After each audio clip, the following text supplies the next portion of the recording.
Chapter 455. The iron sword wasn't set up so that only Shisheng could wield it. Even a 3-year-old child could wield it. But in Shisheng's mind, the people who could wield it there were too many to count. Of course, it was useless to wield it. Other than Shisheng, the others could only chop carrots and peel potatoes. They couldn't wield any of its power. To a normal person, it was just a lousy iron sword. Iron sword. You're the lousy iron sword. Shisheng didn't immediately take back the iron sword.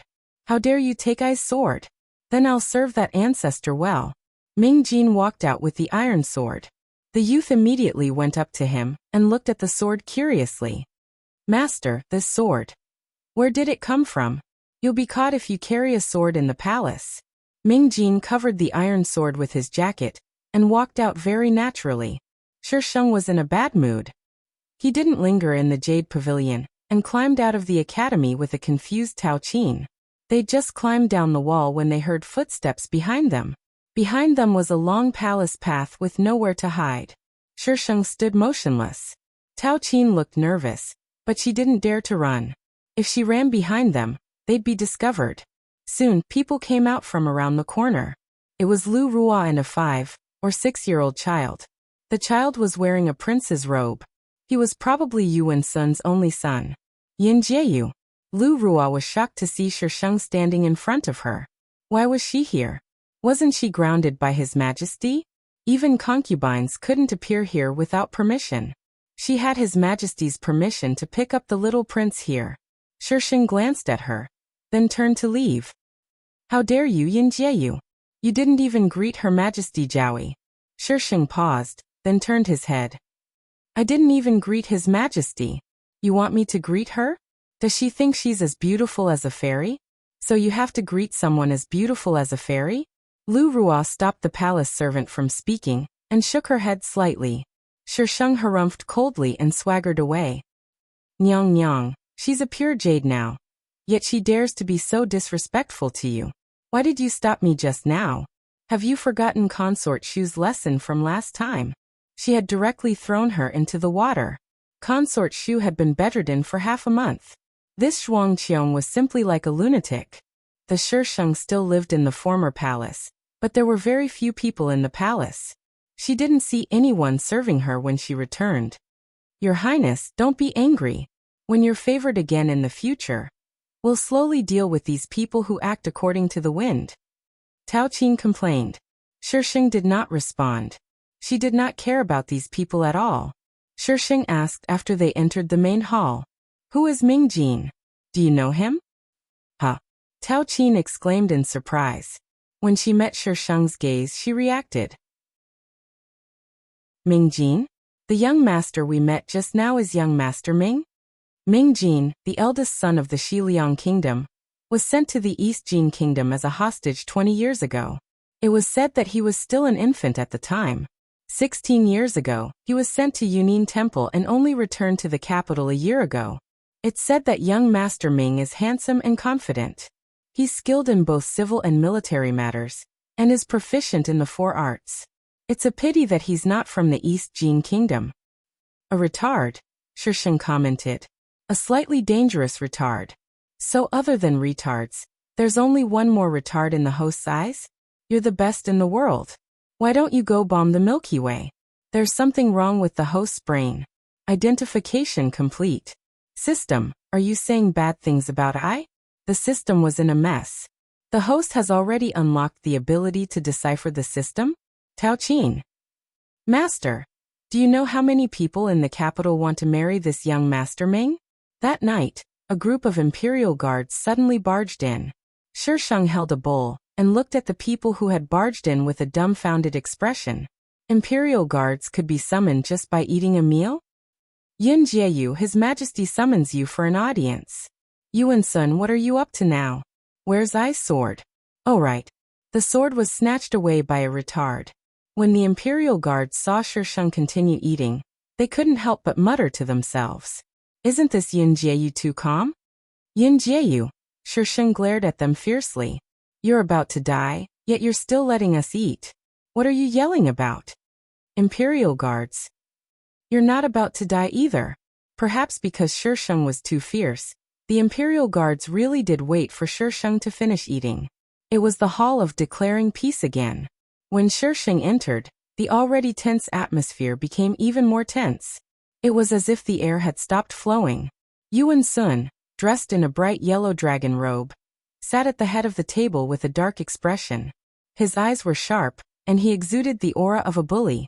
Lu Rua knelt on the ground, and a group of palace maids and eunuchs knelt beside her. Shisheng raised his brows. What's going on? Yin Jieyu, did you leave the imperial harem without permission today? Yuan Sun had probably given up on etiquette. Even if he punished her for her disrespect, it would be useless. No, Shisheng denied with a straight face. Yuan Sun was annoyed. Someone saw it with their own eyes, yet you're still denying it. Shisheng changed his words. Then I did. Everyone. Your excuses are too insincere. You changed your words with just one sentence. And then? Whatever blame he had, he could throw it all away. In any case, I had nothing to lose. Yuan Sun suppressed his anger. Did you meet Jinger? Jinger? Who? Shisheng's mind spun several times before he realized. The little prince's name was Yuan Jing. I did. Yuan Sun slammed the table beside him. Why did you poison Jing? Zhuang Qiang. How did you become such a vicious woman? Vicious Shisheng. Shisheng sniffed. Dare I ask, which idiot started this rumor? Although she was a scumbag, she was a high-quality scumbag. She'd never done anything to an innocent child, okay? As a scumbag, she had to be a high-quality scumbag. The little prince didn't eat anything and didn't meet anyone suspicious. He only met Yin Jieyu outside the academy and was poisoned when he returned. Xu Fei said leisurely. In other words, she was saying that she was the one who poisoned him. Shisheng sneered. I was at least 3 feet away from him. May I ask, how could I have poisoned him from such a distance? Xu Fei was speechless for a few seconds. Then you might have entered the academy. Shisheng sized Xu Fei up. You sound so certain. Did you see it with your own eyes? How could I have seen it with my own eyes? If you didn't see it with your own eyes, why are you so certain? I suspect that you're framing me. Would it be illegal for you to spout nonsense like this in other planes? Xu Fei's face was red with anger. She turned to Yuan Sun for help. Your Majesty. Yuan Sun looked at Lu Rua. And Zhaoi, tell me what happened when you met her. Lu Rua lowered her head. Yes. Shisheng. Where's my sword? Ming Jin, it's with me. Come get it, Mississippi Shisheng. Why aren't you getting back here? Iron sword. I don't want to leave in front of a beauty. Shisheng. No. Chapter 456. Lu Rua recounted the situation. She spoke truthfully and without exaggerating. When she had brought the little prince back, she had only met Shisheng. She hadn't met anyone else. The little prince didn't eat anything at the academy either. He didn't even get a chance to eat when the poison took effect. Zhuang Qiang, what do you have to say for yourself? Yuan Sun questioned Shisheng. His eyes burned with fury, and he wanted nothing more than to burn Shisheng to a crisp. Shisheng knew that Yuan Sun would use this opportunity to make things difficult for her. Regardless of whether it was true or not, she'd better get to work. Where's Ice Sword? Your Majesty. Someone hurried in and knelt before Yuan Sun, raising his head with both hands. We found these things in Yin Jieyu's residence. The man was holding 2 porcelain bottles with a note stuck on them. You're so well prepared. Shisheng reacted faster than Yuan Sun. Did I kill your entire family? But it was unclear who he was talking to. Zhuang Qiang, what nonsense are you spouting? Yuan Sun angrily threw the items at Shisheng. Take a look for yourself. What else do you have to say now? These were all found in your bedroom. Yet you're still saying you didn't poison Jinger. Lu Rua sighed in relief. Now she was cleared of suspicion. Surviving in the harem was really tiring. All right, then may I ask your Majesty, why would I poison the little prince and then put the poison in my own palace? Do I look like an idiot? Who knows why you poisoned the little prince? As for the poison, perhaps you didn't have time to get rid of it. Consort Xu chimed in. Shisheng sneered. It's such a small bottle. I could have just thrown it anywhere. You're saying I didn't have time to get rid of it? Please be more careful when you're framing others. What do you mean? Are you saying I'm framing you? Consort Shu suddenly became agitated. Shisheng curled his lips into a half-smile. I'm not talking about you. Why are you so agitated? A clear conscience is not afraid of ghosts knocking at the door. Your Majesty, look at her. She still refuses to repent after doing such a thing. I didn't do it. Why should I repent? But Concubine Shu, I'm afraid you should repent. Shisheng continued to provoke Concubine Shu. This imperial Concubine Shu's reaction was so extreme that it was obvious that something was amiss. Consort Shu was furious. Yin Jieyu, don't make slanderous accusations. Shisheng shrugged and smiled sinisterly. Yuan Sun looked at Xu Fei with a deep gaze. Consort Shu's heart skipped a beat. What did His Majesty mean by this? Just as the atmosphere was in a deadlock, Eunuch De came in from outside and whispered something into Yuan Sun's ear. Your Majesty, young Master Ming requests an audience. What is he doing here? Young Master Ming said that he has a clue. Eunuch De replied respectfully. Yuan Sun frowned and pondered for a moment. Announce it. Ming Jin entered the hall. The moment he appeared, the group of palace maids and concubines lowered their heads in embarrassment. Ming Jin had changed into a new set of clothes. Although they were also white, the style was different. They looked more elegant than they had been in the day. His head of fine black hair flowed gracefully in the air as he walked. He walked out from the darkness and approached the light. His eyes were gentle and the corners of his lips were slightly raised, forming a slight arc. Like ripples in a pool of water, he ran in circles towards everyone's hearts and quietly invaded them. Shisheng looked him up and down without restraint. Ming Jin nodded with a smile. He happened to be standing beside Shisheng. He cupped his fists and bowed. Ming Jin greets Your Majesty. When Yuan Sun saw the way Shisheng looked at Ming Jin, he suddenly felt displeased. No matter what, she was still his concubine. How dare she look at another man so brazenly? What clues do you have, young Master Ming? How did Ming Jin find out about this so quickly? Ming Jin put down his hand and stood up straight. He said slowly, the young prince ate a piece of osmanthus cake at the academy today. I just happened to see it. I don't know if this will be of any use to Your Majesty. Yuan Sun's expression changed slightly. Does young Master Ming know who it is? The young prince was very important to Yuan Sun. So Yuan Sun would never allow anyone to harm the young prince. I was fortunate enough to meet her once. I just happened to remember her. Ming Jin smiled. His every movement seemed to be filled with gentleness.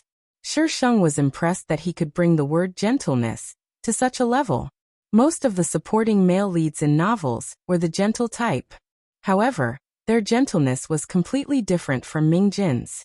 The supporting male lead's gentleness was refined and courteous, but in reality, it carried a sense of alienation. However, Ming Jin's gentleness carried a domineering aggressiveness. He could make you completely unable to feel that alienation, and you would want nothing more than to immerse yourself in his world of gentleness. How could there be such an unscientific person in this world? It was simply insane. Shisheng silently shifted to the side. Sensing her movement, Ming Jin tilted his head and smiled at her. Smile, smile, smile, your uncle. Please speak, young Master Ming. Yuan Sun was displeased that his concubine was exchanging flirtatious glances with another man. However, the young prince's matter was more important right now. Ming Jin's gaze landed on Lu Ruo. Amidst Lu Ruo's nervousness, he slowly shifted his gaze away. He looked at almost everyone before finally settling on Xu Fei. Your Highness Xu Fei, where is your palace maid, Xiaohe? His voice carried traces of laughter. It was very pleasant to the ears. However, his words caused Xu Fei's entire body to tremble, but only for a moment. Xiaohe isn't feeling well. This consort had her rest. If it's not serious, could your Highness Xu Fei summon Xiaohe over? After all, this concerns the young prince. Xu Fei raised her head to look at Ming Jin. She couldn't see any hostility on his face, only gentleness. Xu Fei. Yuan Sun's gaze was like a torch. Xu Fei felt a wave of pressure and coldness from Yuan Sun's body. Her back abruptly broke out in cold sweat. She gripped her handkerchief tightly. Summon Xiaohe. Xu Fei secretly sent a look to the person who went to pass on the message. Zhao Yan, you may rise, Yuan Sun said. Thank you, Your Majesty. Lu Ruo's legs were numb from kneeling for a while. She only managed to stand up with the help of a palace maid. Yuan Sun had Lu Ruo sit next to him. Only then did Lu Ruo see Mingjin's face. Everyone loved beauty. Not to mention Lu Ruo, who came from an era of openness, so she couldn't help but take a second look. She'd been frightened just now. Now was the perfect time to look at a beauty to calm her nerves. However, Yuan Sun snorted heavily. All of his concubines were staring at a man. Did they even have any respect for him, the emperor? Lu Ruo pursed her lips. Wasn't it just a look? Why was the emperor so petty? What kind of man hadn't she seen in her time? The wait was very long. Everyone present had their own little plans. The ones with the simplest thoughts were probably the female lead and Shi Sheng. The female lead felt that she had been cleared of suspicion. The heavy stone that had been weighing her down had been removed, and she felt relaxed. However, Shi Sheng was thinking that if she threw a small ball and blew up this place, and the male and female leads were really wiped out, would she be struck to death by Heavenly Tao? That little bitch Heavenly Tao was as cheap as that little bitch system. If they weren't together, they would be letting down the people and the party. Chapter 457. Xiaohe was helped in, her face pale as she knelt on the ground, trembling. You're Xiaohe? The eunuch asked in a shrill voice. This servant is Xiaohe. Xiaohe pressed her forehead against the ground, her voice full of fear. The eunuch continued. Did you go to Linen Academy? Xiaohe trembled. No. The eunuch looked at Mingjin. Today at 12:15 you entered the academy with a box of food, and found the little prince alone by the academy's martial arts field. At the time, I thought you were following orders to deliver snacks to the little prince, so I didn't think much of it. Mingjin was very clear about the time and place, but he also kept himself clean. Xiaohe's body trembled even more. The hall was silent. In the end, Xiaohe couldn't bear the pressure and cried for mercy. Your Majesty, please spare me. This servant didn't know anything. This servant didn't know that the snacks were poisoned. Your Majesty, please spare me. Yuan Sun's eyes reddened as he angrily rebuked. Who told you to harm Jing-er? It's. Xiaohe didn't look up. She stammered for a long time, struggling with something. In the end, she gritted her teeth. It's Anjawi. Anjawi gave this servant money, and told me to deliver the snacks to the little prince. This servant thought that Anjawi wanted to curry favor with the little prince. This servant really didn't know that the snacks were poisoned. Your Majesty, please spare me. Anjawi was following orders to look after the little prince, so it was completely reasonable for her to want to curry favor with the little prince. What nonsense are you talking about? Lu Ruo's eyes widened in disbelief. I've never seen you before. Your Majesty, please spare me. This servant shouldn't have been greedy for that bit of money, but this servant had no choice. My younger brother was seriously ill and without money. He couldn't see a doctor. This servant really didn't think that Anjawi would poison the little prince. Xiaohe didn't seem to hear Lu Ruo's words, crying and kowtowing. Lu Ruo had clearly underestimated the fighting power of the harem women. The boulder she'd just moved aside came back again, pressing down on her until she couldn't breathe. Since you say I was the one who ordered it, why was poison found in Yin Jieyu's chambers? Lu Ruo forced herself to calm down. If she made the wrong move, she might die here and never be able to go back. The ancient times were really scary, but these women were even scarier. It's you, Jiaoyi, who ordered me to put the poison in Jieyun's palace. Shi Sheng looked up at Lu Ruo. She looked at Xiaohe sympathetically. She dared to frame the female lead. Wasn't she courting death? Lu Ruo seemed to be relieved. Your Majesty, as far as I know, Yin Jieyu's chambers are not to be casually entered. How did this palace maid enter? She keeps saying that I ordered her to do it, but her words are full of loopholes. Your Majesty, please investigate thoroughly. Ever since Shi Sheng had done those treacherous things, there had been people guarding outside her bedroom. Every entry and exit had to be strictly checked. It was easier said than done to bring the poison in. No. Why did the fire come back? Yuan Sun's face darkened. I'll give you one more chance. If you dare to spout nonsense again, your entire family will be executed. Hearing that her entire family would be executed, Xiaohe's body stiffened. She subconsciously glanced in the direction of concubine Shu. Imperial concubine Shu pretended not to see anything. However, the palace maid beside consort Shu glared at her with a warning look. Xiaohe clenched her teeth. This servant is speaking the truth. Eunuch Da's sharp reprimand had no effect. Under Yuan Sun's signal, he began the torture. Xiaohe's blood-curdling screams echoed throughout the hall. Those who were more timid didn't dare to look. Xiaohe probably couldn't take it anymore. She cried and begged for mercy. Your Majesty, please spare me. This servant will speak, this servant will speak. Eunuch Da raised his hand, and the torturers immediately retreated to the side. Shisheng had a bad feeling. He felt that he was the one who was going to be tricked. Xiaohe endured the pain, and recited her words as if she was reciting a book. It was Yin Jieyu. She ordered this servant to deliver snacks to the young prince. If something happened, this servant was to blame it on Njiaoyi. This servant's younger brother works in the Zhuang estate. Yin Jieyu used my brother to threaten us. If your Majesty doesn't believe me, you can investigate. This servant is absolutely not speaking nonsense this time. Shisheng face-bombed inside. A woman's stage was always much more complicated than a man's. And much more exciting. Ming Jin's gentle gaze landed on Shisheng. Shisheng took advantage of the face-bomb to glare fiercely at Ming Jin. My sword. If Miss wants it, you can come and get it. You're welcome at any time. Just you wait for Mississippi. Wait for Mississippi. The two of them communicated silently with their eyes. It was as if the framing in front of them had nothing to do with them. Xiaohe really did have a younger brother. And this younger brother did indeed work in the Zhuang estate.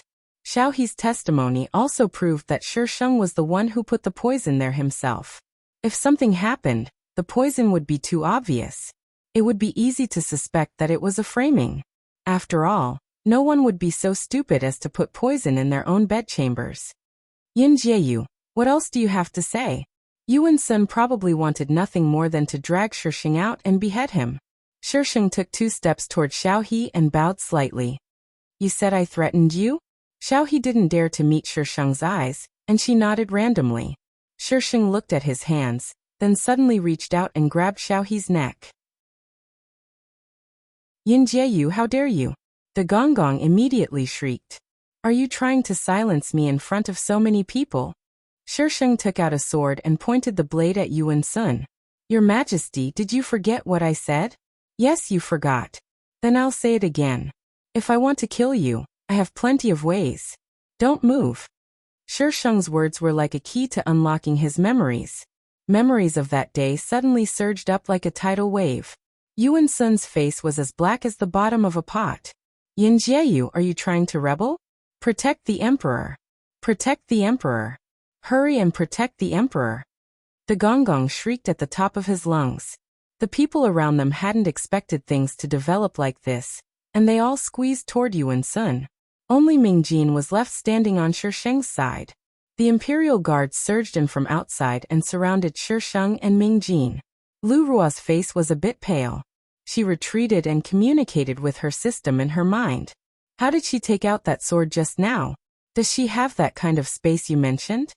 That sword had appeared out of thin air. Just like in TV shows, it had suddenly appeared in her hand. I didn't detect any spatial fluctuations. The system's voice was a little boy's voice. But I can't rule out high-level spaces. My level is too low, so I can't check high-level spaces. Lu Rua clutched the hem of her clothes. You mean she might have a space? Yes. Then could she also be from another world? Lu Rua's eyes suddenly burned with desire. In this unfamiliar world, Lu Rua also wanted to have someone from the same hometown. But the system quickly poured cold water on her. Impossible. Her soul is very compatible with that body. Lu Rua was instantly disappointed. For example, because her soul wasn't the original one, some strange things would happen sometimes. The system called it rejection. The system said that even if a person's soul was compatible with another person's body, It couldn't be 100% compatible. As long as it wasn't 100% compatible, the system could detect it. Chapter 458. Shisheng didn't know that Lu Ruo and the system had figured out that she had a space. She pinched Xiaohe's chin and asked her with a smile, "Say it again. Who ordered you to do this?" "It was me." Xiaohe was in so much pain that she almost lost consciousness. Now that Shisheng was pinching her, her face was red and she had difficulty breathing. Her vision blurred. The woman pinching her smiled brightly. Xiaohe's sorry figure was reflected in the woman's calm eyes. Meeting her gaze, Xiaohe felt as if she was standing on the edge of a cliff, and there was a bottomless abyss behind her. She would fall down if she wasn't careful. She was surrounded by Imperial guards, but she turned a blind eye to them. She didn't care whether they would rush up and give her a fatal blow. Wasn't she afraid of death? Xiaohe had this question in her mind. But soon, she didn't have time to think about it. She opened her mouth like a fish out of water and breathed with difficulty. The oxygen in her chest was getting less and less. "Don't worry. If you die, I'll send your brother down to accompany you." Shisheng leaned closer to Xiaohe and said viciously, No. She only had one family member. She couldn't let her brother die. But why did everyone threaten her with her brother? She just wanted to live a good life. Why was it so difficult? Because this is your weakness. Shisheng loosened his grip to let Xiaohe breathe. That's why they can easily control your fate. Weren't you the same? It's not the same. Shisheng's eyes curved. I have nothing to fear. I'm not afraid of death. I'm not afraid of them. But your family? I don't care about them. Shisheng seemed to know what Xiaohe was thinking. She didn't care about them. So their life and death had nothing to do with her. Will you save my brother? Xiaohe squeezed out a few words. No. Xiaohe's eyes were filled with despair. Because he's already dead. Shisheng made up a random story. Xiaohe's eyes widened. You're lying. How did you know? I'm from the Zhuang family. Xiaohe's face lost its last bit of color. Do you want revenge? Shisheng chuckled. He was like a demon that had crawled out of hell, tempting people who were walking on the boundary between the black and white and making them fall into darkness. If you want revenge, tell me who ordered you to do this. Xiaohe gasped for breath very quickly. She turned her head with difficulty to look at Consort Shu. Your Majesty, Yin Jieyu's disrespect is tantamount to treason. What are you waiting for? Consort Shu angrily shouted. Shisheng's arrogant and condescending attitude had indeed infuriated Yuan Sun. Arrest her. The Imperial guards heard the news and moved into action. Shisheng took out a strange stone from her space and pinched it lightly, causing an invisible airflow to spread out. The iron sword was not by his side. Only an idiot would fight them with his broken body. The Imperial guards who rushed forward crashed into the transparent barrier and were knocked dizzy. The group of people scratched their heads in confusion. They stretched out their hands to touch the area in front of them, but there was no obstruction. However, when they continued to charge in, it was the same as before. They couldn't charge in no matter what. Everyone was dumbfounded. What was that? Monster! Someone shouted. There's a monster. In this purely ancient world, monsters were definitely very frightening. They believed in gods and were afraid of demons and ghosts. The Imperial guards scrambled back, looking at Shisheng in horror. It was as if Shisheng was not a beautiful girl, but a monster with a green face and fangs, with 3 heads and 6 arms. Shisheng rolled his eyes. Monster my ass. Was there a monster that looked as good as her? Sir Ming, come here. Someone waved at Ming Jin. This Yin Jieyu was too strange. Ming Jin looked Shisheng up and down, his gentle gaze landing on her hand. He saw her take something, but it was too small. She held it completely in her hand, so he couldn't see what it was. What are you looking at? Shisheng felt like he was being sized up by a sophisticated instrument, so he glared fiercely at her. Ming Jin blinked, then spread his sleeves and said with a smile, You're going to strangle her to death. Shisheng looked down. He hadn't noticed just now and had used too much strength. Xiaohe's face was already blue, and it looked like she would die at any moment. No one could enter, so Shisheng released Xiaohe. Xiao He panted quickly, and only calmed down when she had enough oxygen in her chest. Perhaps because she had just walked on the brink of death, Xiao He didn't show any fear at the word monster. Instead, she glared fiercely at Consort Shu. It's Consort Shu. Xiao He gritted her teeth and said, Consort Shu planned all of this. This servant is telling the truth this time. If I lie, may the heavens strike me with 5 bolts of lightning. Shisheng looked at Consort Shu. However, the people on the other side had long been scared witless by Monster Sheng. No one was paying attention to what they were talking about. As a top student who had undergone scientific education, Lu Ruo really wanted to say that it was impossible for there to be a monster. However, when she thought about her current situation, she swallowed her words. Even transmigration had happened, so monsters and whatnot seemed to be normal. I say. Shisheng raised his chin. Monster, don't come any closer. De Gonggong stood in front of Yuan Sun, his expression saying, If you dare come any closer, I'll fight you to the death. Shisheng. Where's I's sword? Yuan Sun had been sizing up Shisheng. He didn't look very afraid, but his gaze wasn't very good. My God. What kind of evil idea was this male lead up to now? Consort Shu. Shisheng looked at Consort Shu. Consort Shu trembled. She grabbed Yuan Sun's sleeve and tried to shrink back. It wasn't me. Don't look for me. Consort Shu's face was deathly pale. Her eyes were filled with fear as she shook her head and muttered. How dare you quibble? Shisheng raised his eyebrows. Your servant girl has already confessed. No, it wasn't me. She's spouting nonsense. Consort Shu's voice was trembling so much that it was almost out of tune. You're saying that I've wronged you? Shisheng's expression turned serious. Consort Shu grabbed Yuan Sun's sleeve. Your Majesty, she's a monster. She's a monster. Hurry up and kill her. How dare you call this great immortal a monster? Have you eaten a bear's heart or a leopard's gall? Shisheng shouted without warning. The host was going to start acting cool again. Consort Shu was so frightened by Shisheng's shout that she trembled. Liquid actually flowed out from under her gorgeous clothes, and an unpleasant smell spread through the air. Go get Master Shukong. Yuan Sun calmly instructed De Gonggong. De Gonggong was actually a little scared. Monsters and whatnot were rumored to eat humans. He carefully moved outside.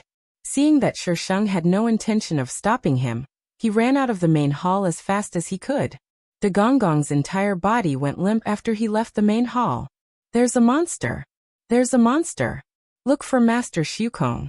Master Shukong. De Gonggong looked left and right for a while, determined the direction, and then dashed out at the speed of a 100-meter sprint. The imperial family would more or less keep a few Taoist priests, just in case there really were supernatural things. This Master Shukong was obviously raised by the imperial family.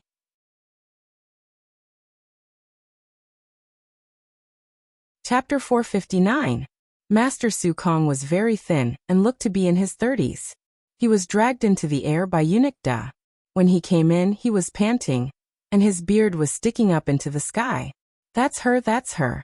Master, quickly take her in. Eunuch Da pointed at Shisheng, who was still standing in his original position, and screamed in a shrill voice. She's a demon. Shukong panted, then looked at Shisheng in the center of the field. His eyes narrowed. Wasn't this imperial consort Yin? When he arrived, Eunuch Da kept saying there was a demon. He didn't even have time to ask what was going on. Now that he saw Shisheng, Shukong was dumbfounded. Master, take a look and see if she's a demon, Yuan Sun said. Yes. Shukong stroked his beard, his gaze sweeping over Shisheng. Everyone around seemed to sigh in relief. Clearly, Shukong held a very high position in their hearts. With him around, they didn't seem to need to fear demons. Shukong calmly took down the box slung over his shoulder and opened it. There were all kinds of props inside, such as talismans, cinnabar, and a pocket-sized wooden sword. But when Shukong took out the sword, it immediately lengthened. Gasps came from all around. Shisheng rolled his eyes.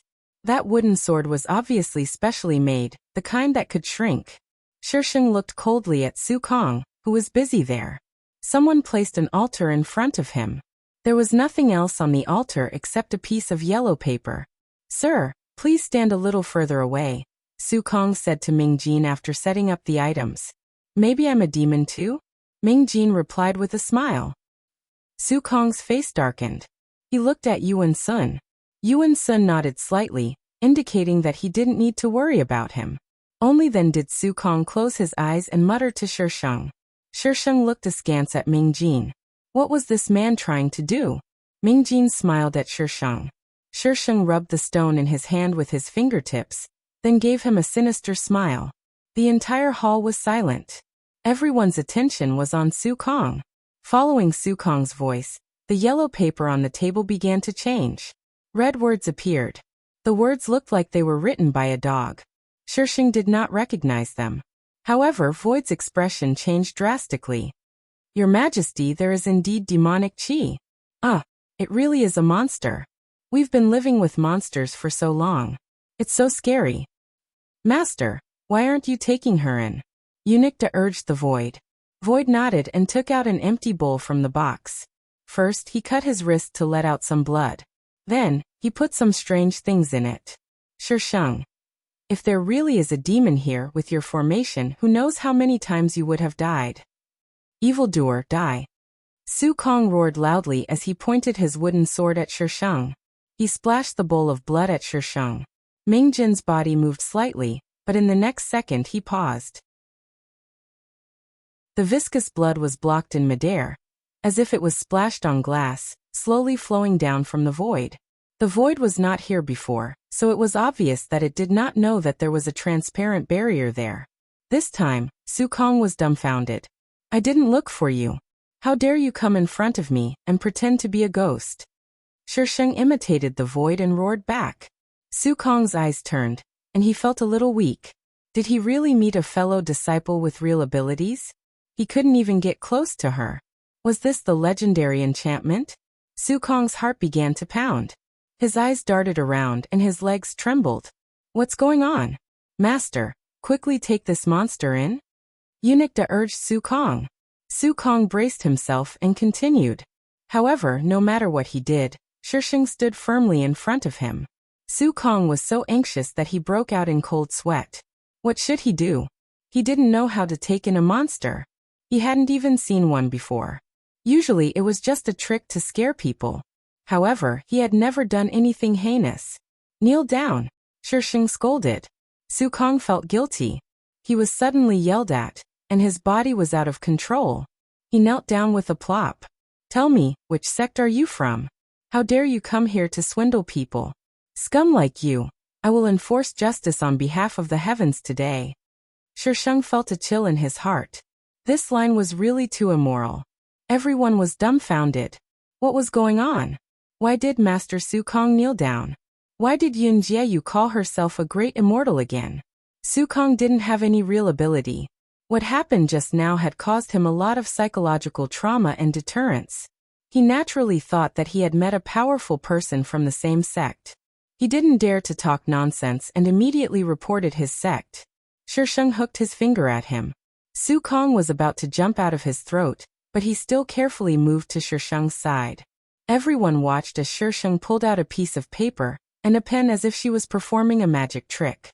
She wrote a few words and handed them to Su Kong. Su Kong glanced at them, full of shock and surprise. Shisheng raised the sword in his hand, and Su Kong immediately cowered. His eyes quickly turned, and then he directly kowtowed. "I have eyes but failed to recognize Mount Tai. If I have offended you in any way, please forgive me." Everyone. "Senior? Didn't he just say that she was a monster? Am I still a monster?" Shisheng asked with a smile. No, it's my lack of skills that made me see wrongly." Su Kong hurriedly shook his head. Su Kong bowed to Yuan Sun again. "Your Majesty, I saw wrongly just now. This senior is a very powerful master." Yuan Sun. Did he think he was a monkey? Zhuangqiang was a rich young lady who had never even been to a sect. How could she be a very powerful master? Could he lie through his teeth and be more careful? Su Kong had already automatically covered up the lie for Shisheng, saying that she had a special talent and learned it without a teacher. their sect knew her name and so on. This was obviously nonsense, but Void said it in a serious manner, and even swore as if there was really such a thing. Mingjin suppressed his laughter. Those people didn't see Shishang's note to Su Kong. He had seen it. Say that I'm a master, or I'll kill you. There were 2 more words at the end. Give me money. This Shuangqiong was indeed interesting. Yuan Sun would rather believe that Shishang was a monster than that she was some kind of master. He pondered for a moment. Since Master Su Kong says that she's very powerful, then let her prove it. Su Kong looked at Shishang. I can only help you up to this point. Shishang searched his mind for major events that had happened in the plot. In 10 days there will be a heavy rain in Jinbei. There will be a flood and a plague will run rampant. Man-made events could be changed, but natural events would never change. Yuan Sun's eyes suddenly sharpened. Do you know what you're talking about? Floods and plagues were national events that affected the people's lives. Didn't you ask me to prove it? Whether it's true or not, we'll know in 10 days. Master Su Kong, can you divine it? Yuan Sun looked at Su Kong. Su Kong. He was a liar. How would he know? This commoner isn't as skilled as senior, so I can't divine it. This kind of thing couldn't be said carelessly. This imperial consort Yin didn't want her life, but he still wanted it. Your Majesty, why don't you give Yin Jieyu 10 days? Mingjin said. Yuan Sun seemed to be considering something. After a while, he actually nodded under everyone's strange gazes. All right, I'll give you 10 days. If nothing happens in 10 days, you'll be beheaded for deceiving the emperor. Yin Jieyu, do you have any objections? No. Shishang paused. Then here's the question. What if I'm right?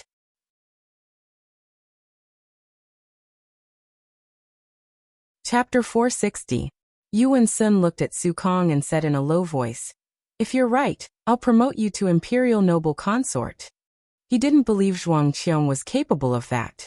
What was written on the note she just exchanged with Su Kong?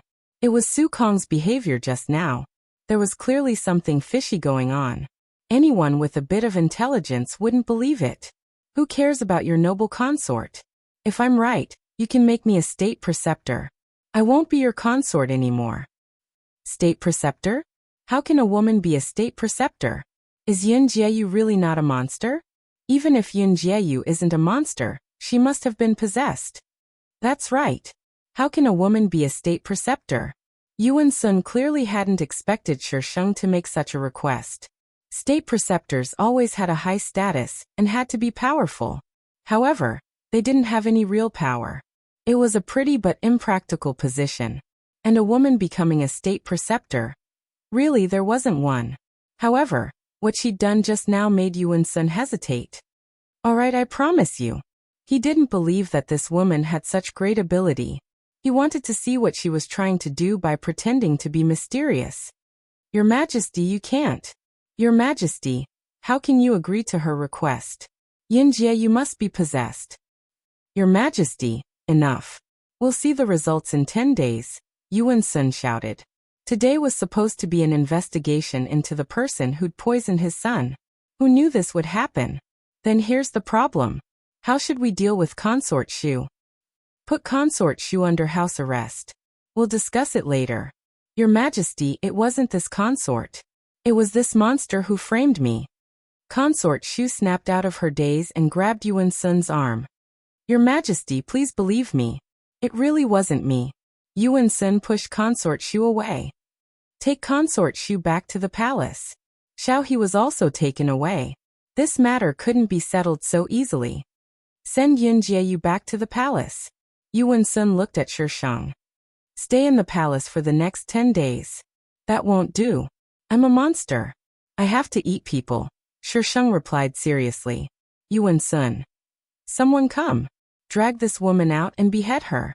10 days later, he would endure for another 10 days and kill her in 10 days. It didn't matter if she was a substitute or possessed. Death was the end of it. Yuan Sun was so angry that he couldn't think straight. He left with his men in a huff. Mingjin had already left before Yuan Sun, but before he left, he gave Shishang a meaningful look. Lu Rua lagged behind. She dawdled for a long time until almost everyone in the main hall had left before she walked into the Shisheng. Just now, Lu Ruo did not show her face. Now that she suddenly appeared, there was something fishy. Lu Ruo seemed to be afraid of being overheard and lowered her voice. You have a space, right? Shisheng raised his eyebrows slightly.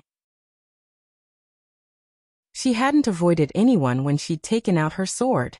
Yuan Sun must have been so angry that he hadn't thought of it. Of course, even if he had, he wouldn't have understood. As for the others, they definitely didn't understand such a mysterious thing as space. The only one who had a concept of space was the female lead from the modern era. It's none of your business. Shisheng snorted arrogantly and left, dragging his long sword. Su Kong, who had not left, quickly caught up with Shisheng. Lu Ruo frowned. Her reaction meant that she had won. Spaces in novels were awesome. She hadn't expected to encounter one. System, can I have a space? Lu Ruo asked the system excitedly. No. The system paused. But if you can help me level up to a certain level, I can share the system space with you. Lu Ruo's eyes brightened. What level do I have to level up to? At least level 5.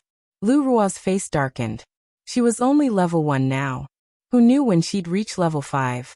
Yuan Sun wasn't someone she could sleep with just because she wanted to. Is there no other way? Lu Ruo didn't want to stay in this world at all. It was too scary. If she wasn't careful, she'd be beheaded. She felt like she was walking on thin ice. She was careful, but she could still break it. The system was silent for a moment. Devour the energy of your own kind. Devour the energy of your own kind. Is it the same system as you? Yes. Lu Ruo's eyes turned. You mean Yin Jieyu? I'm not sure, but she definitely has energy that can help me level up. I felt it just now. Shisheng walked out of the hall and was welcomed by Tao Qin. Seeing that Shisheng was unharmed, she sighed in relief. You scared this servant to death. Did His Majesty do anything to you? What would he dare do to me? Shisheng's gaze swept across the darkness in the distance. Let's return to the palace. Sir Ming told me to pass this to you just now. Tao Qin took advantage of the time to support Shisheng to pass a brocade pouch from her sleeve to him. Her face was a bit red, but it was too dark to see. Shisheng squeezed it. It was a bit hard. Just as he was about to take it out for a look, Su Kong caught up from behind. Imperial Consort. Great Master Su Kong. Tao Qin bowed slightly, reminding Su Kong. Don't call her by the wrong name. Our mistress is an imperial consort now. Su Kong exclaimed in surprise. It took him a while to remember that they seemed to be calling her Yin Jieyu. She was demoted? When did this happen? Su Kong was a bit confused. He hadn't been in the capital recently, so he hadn't had time to inquire about what happened in the capital. What's more, he couldn't casually inquire about the matters of the imperial harem. Imperial consort. Su Kong folded his arms. What you said before. I'm poor now. Su Kong. What happened to the promised money? The dignified daughter of the Zhuang family, the former imperial consort, was poor? He didn't believe it. Su Kong's face was bitter. Imperial consort, you can't be like this. This commoner earns money through hard work. Shisheng nodded in agreement. It's really hard to deceive people. Su Kong. He was just trying to make a living. Was it easy? Imperial consort, then when is it convenient for you to settle the bill? He had risked being beheaded to help her. However, the emperor's reaction was a bit strange. He'd better take the money and run. He couldn't stay here any longer. At that time, he didn't know why he was intimidated by her. Otherwise, he would never help her deceive the emperor. If he left here, it wouldn't be easy for him to earn money. He might even be wanted. Su Kong felt that he had boarded a pirate ship that he couldn't get off. Shisheng pondered. Wait until I become the state preceptor. Su Kong was dumbfounded. Imperial consort. Is what you said just now true? Was there really going to be a rainstorm? Was there really going to be a flood? Was there really going to be a plague?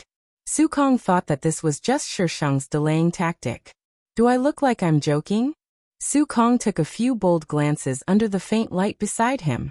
You don't look like it. Imperial consort, do Do you really have the ability? Shisheng kept it a secret. Haven't you already experienced it? Su Kong. Tao Qin. What were Master and Master Su Kong talking about? Why couldn't she understand?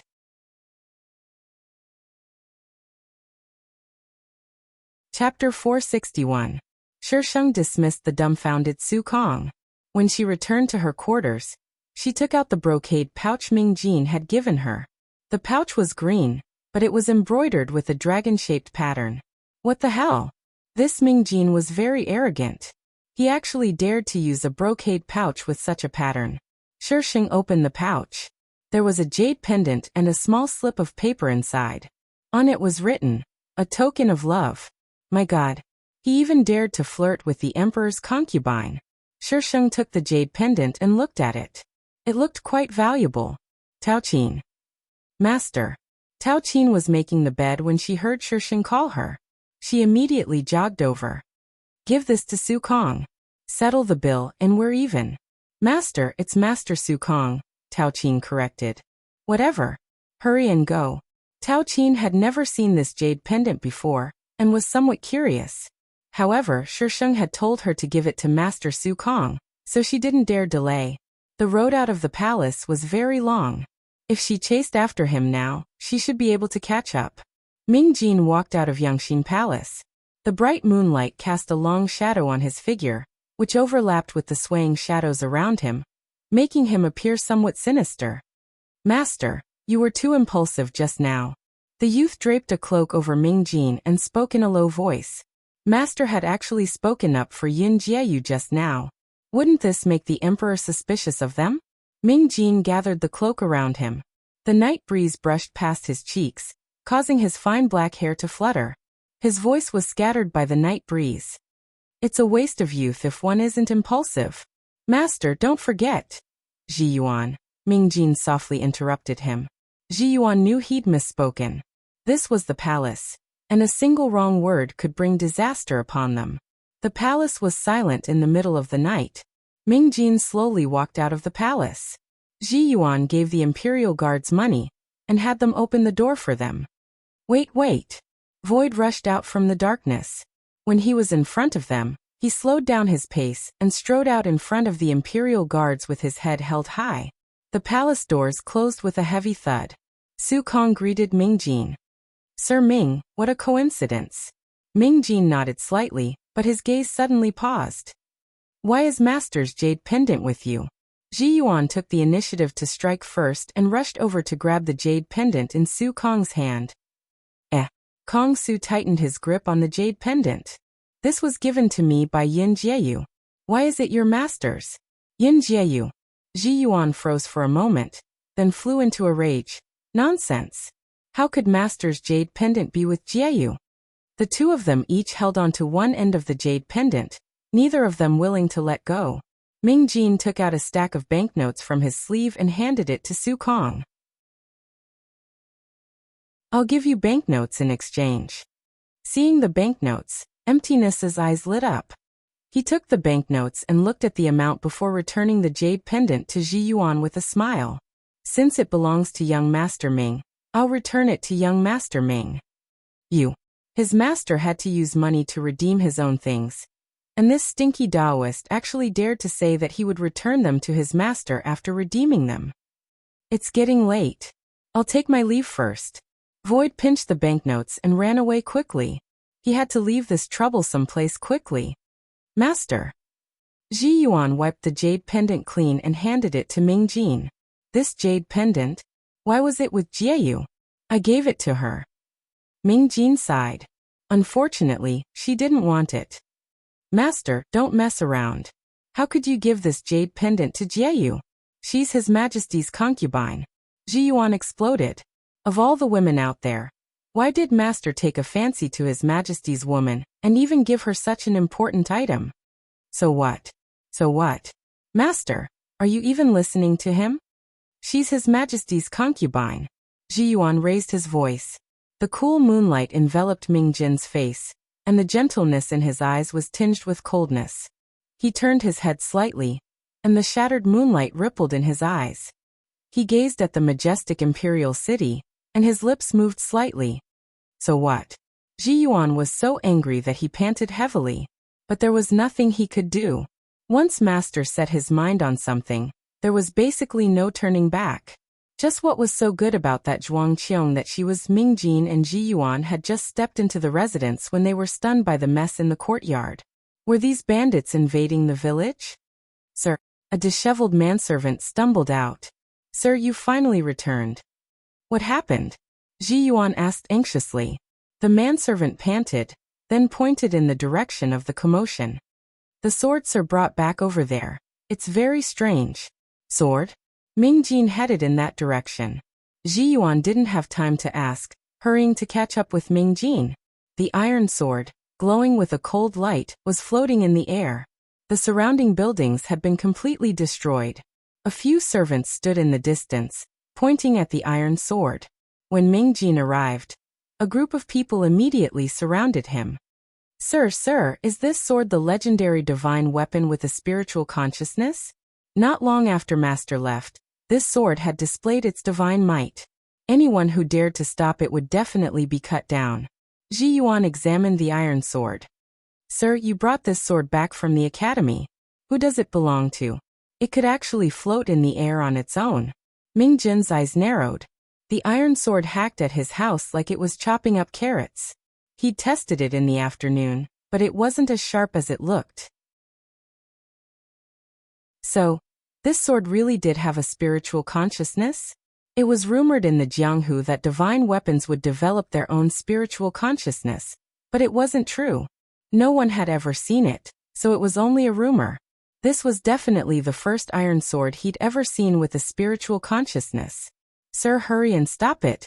If it continues like this, where will we live?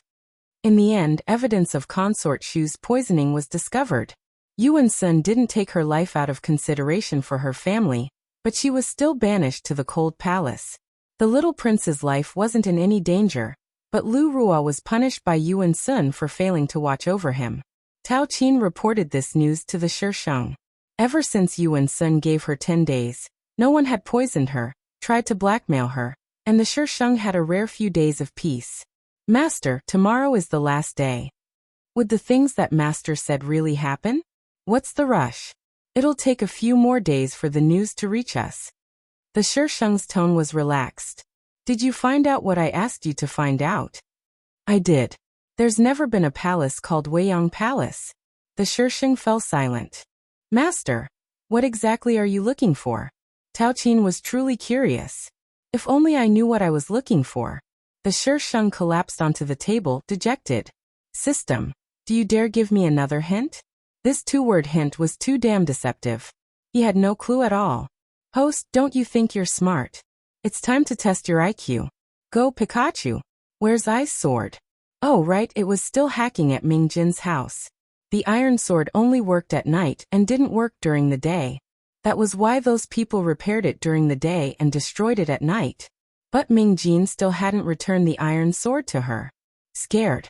There's a pervert coveting me. You're a pervert, but you have the nerve to criticize others.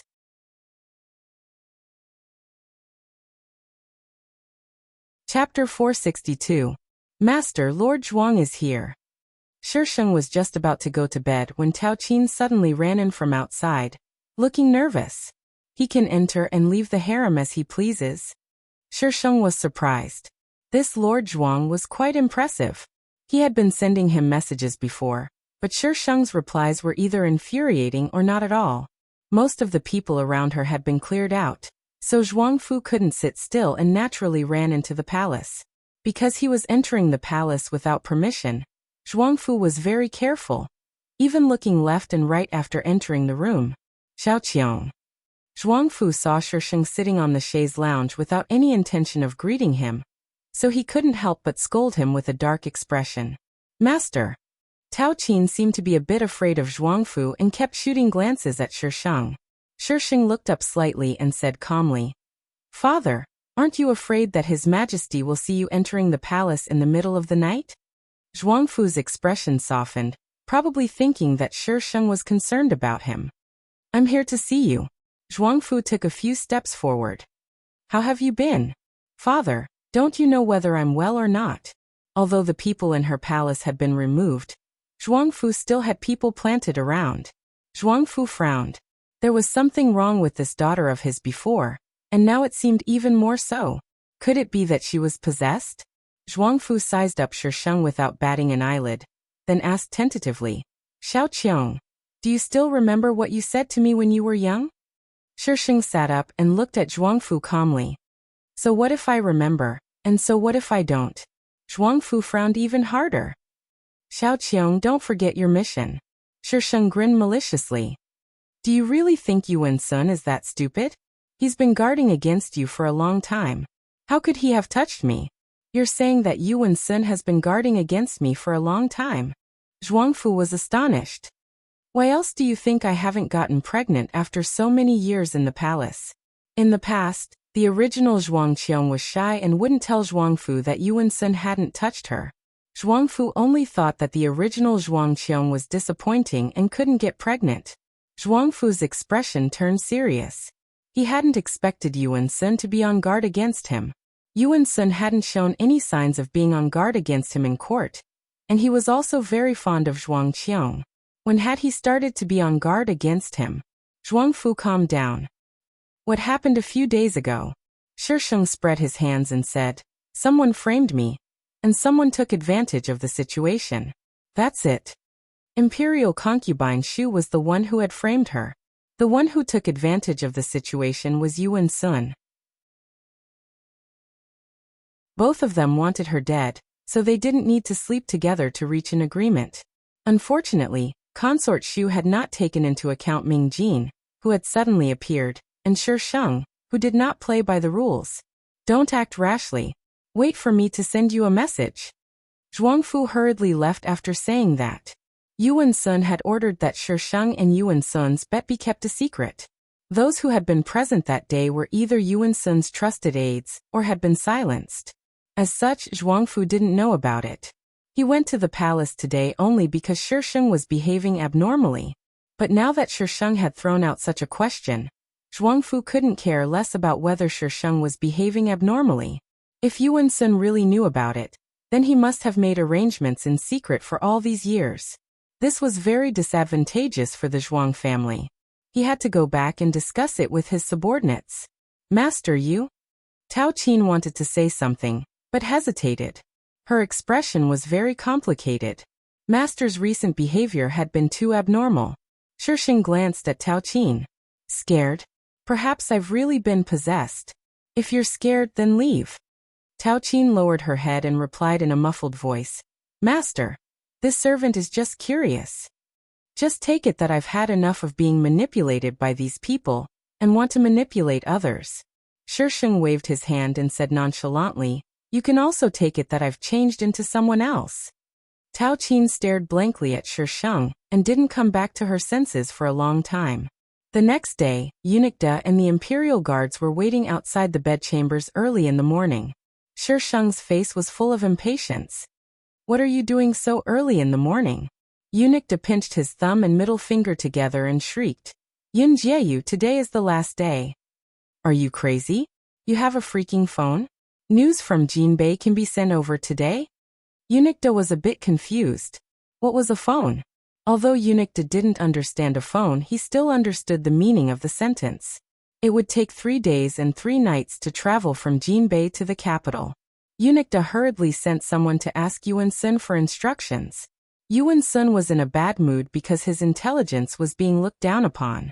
He ordered people to surround the bedchambers. Once the news came back, they would immediately drag the culprit out and behead him. In the afternoon, the weather, which had been fine, suddenly turned gloomy. The torrential rain came without warning. Could it be that Yun Jieyu was right? The imperial guards outside the bedchambers couldn't help but mutter. Do you think Yun Jieyu is a demon or not? Didn't Master Shukong say no? Clearly, the people who surrounded Shisheng were the ones who had been at the Hall of Declaring Peace. Then she's really an expert who knows how to calculate. We'll know in 3 days. After 2 days of heavy rain, Yuan Sun was already beginning to have doubts. In the middle of the 3rd day, an urgent message was sent to the capital. Jinbei was raining heavily. Dams had collapsed, floods had overflowed, and the people had lost their homes. The heavy rain had started 5 days ago, but the real flood had started 3 days ago. Including the 3 days since the message was sent, the flood had already been going on for 6 days. Yuan-sun pinched the letter that was soaked in rain and somewhat blurred, his eyes gloomy. She really was right. In the middle of the night, the capital was in a complete mess. Although the imperial guards outside Shisheng hadn't been withdrawn, some of them had been transferred away. Master, you really were right. Tao Qin hadn't been in the right state of mind these days. When she heard the news, she seemed even more flustered. She didn't know who the master in front of her was. Shisheng propped up his chin and looked at the patter of rain outside the window. He didn't answer Tao Qin. Other than the flickering candlelight, the room was silent. After a long while, Shisheng turned around and placed a token in front of her. Tao Qin, leave the palace. Master? Tao Qin was surprised. Master was chasing her away? No, she might not be her master. Tao Qin struggled for a moment, but in the end, she picked up the token on the table. She passed through one palace after another. The palace gate was getting closer and closer. As long as she stepped out of this gate, she would be free. But Tao Qin's body suddenly froze. She stood in the dark, watching the palanquins coming in and out. Finally, she lifted her feet and walked towards the palace gate. Little fairy, I want beef-flavored tickets today. Cherub. You're even ordering food? Little fairy. Acting cute? Of course, Cherub. You're actually acting cute. Scared. Little fairy. Why can't I act cute? Can't you see that I'm cute? Cherub. Didn't you call yourself a handsome fairy? Little fairy. Can't I be cute today? Cherub. This is the first time I've seen such an unreasonable and shameless author. I vote for your shamelessness.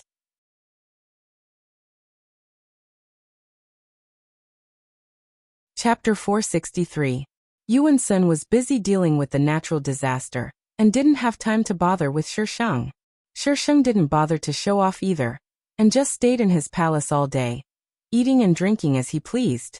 The Zhuang family took advantage of the chaos to do many things. Zhuangfu even had someone bring in some food and told Shisheng to think of a way to feed it to Yuan-sun. Seeing that it was about time, Shisheng swaggered over to Yuan-sun to redeem his promise.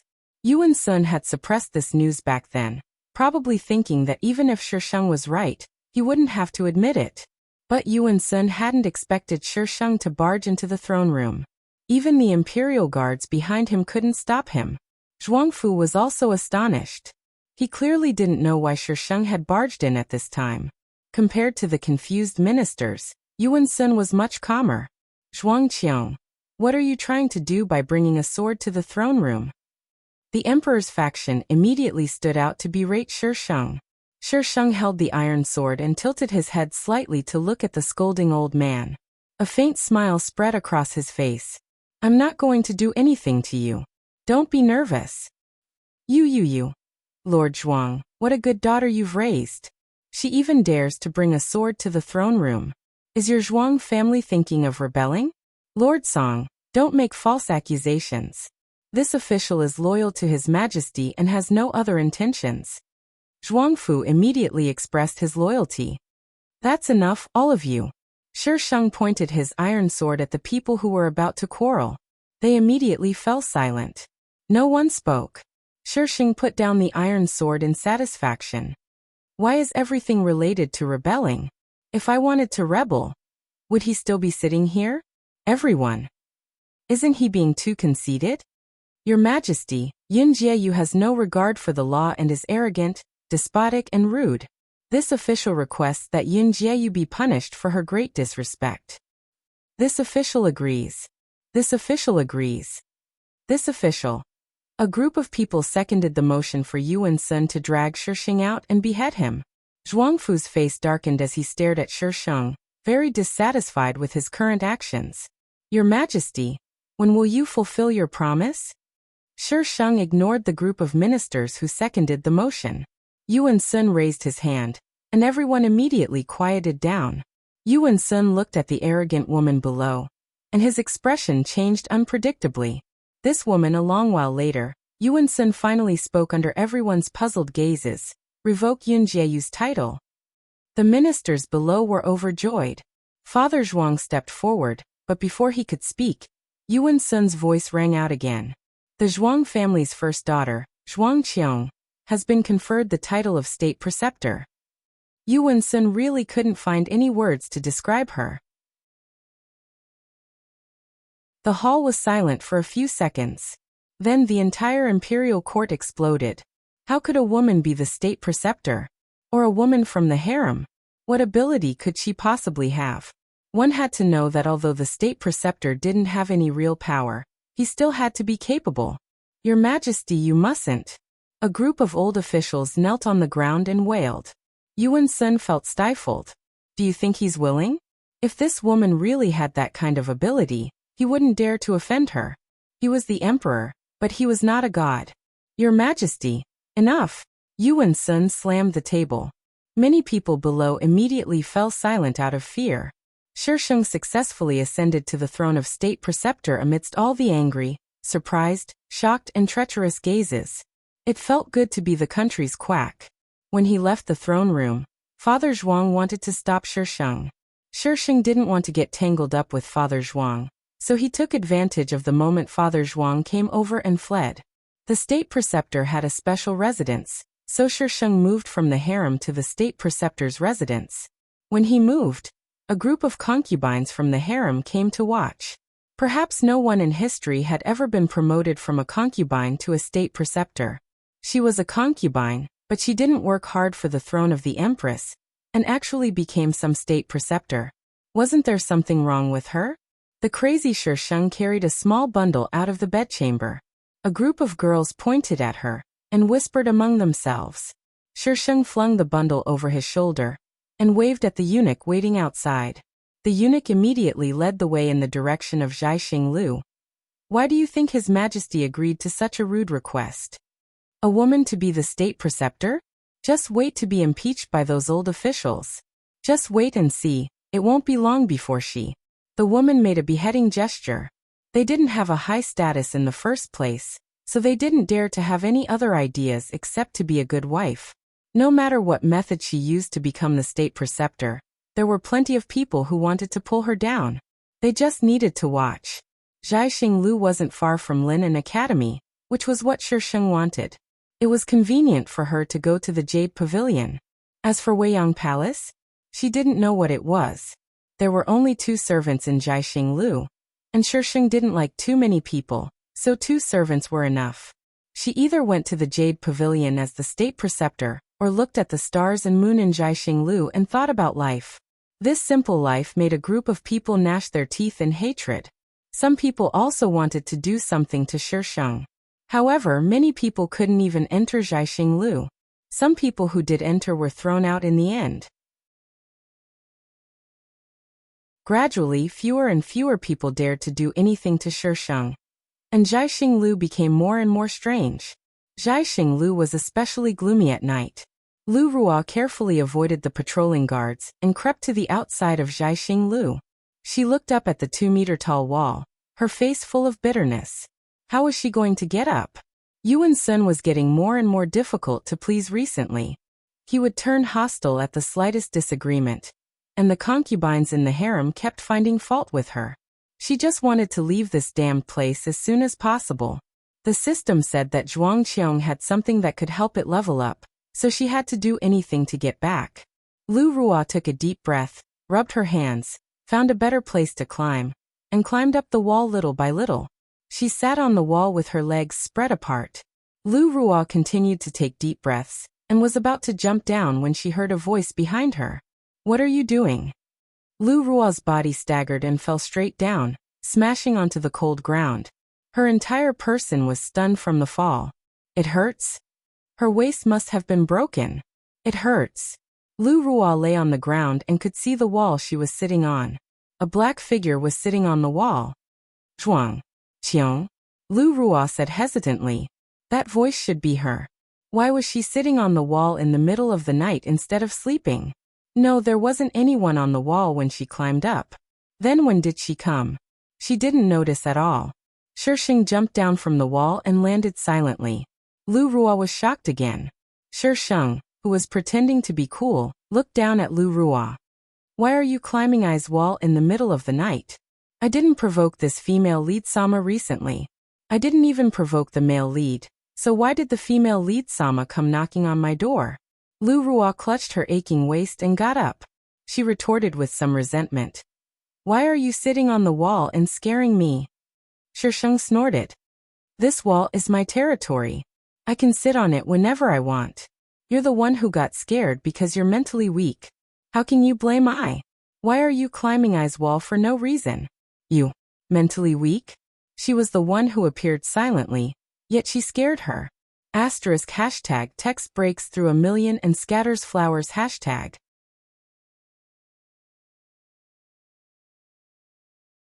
Chapter 464.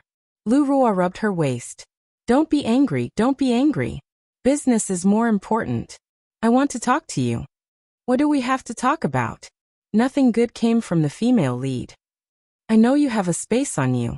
If you don't want others to know, then talk to me. Damn. The female lead has learned how to threaten. Go ahead.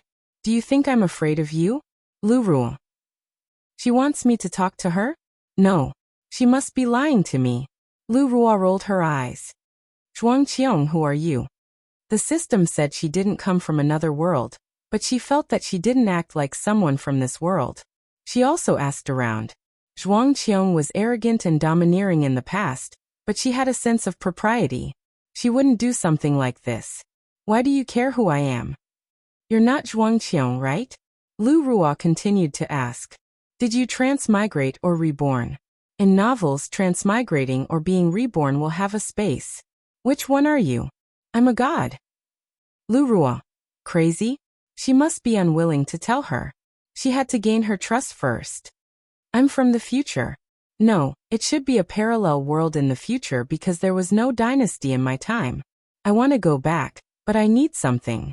You happen to have something that can help me go back. Can you help me? Lu Ruo explained her background and looked at Shisheng expectantly. Why should I help you? Do you think I's charity?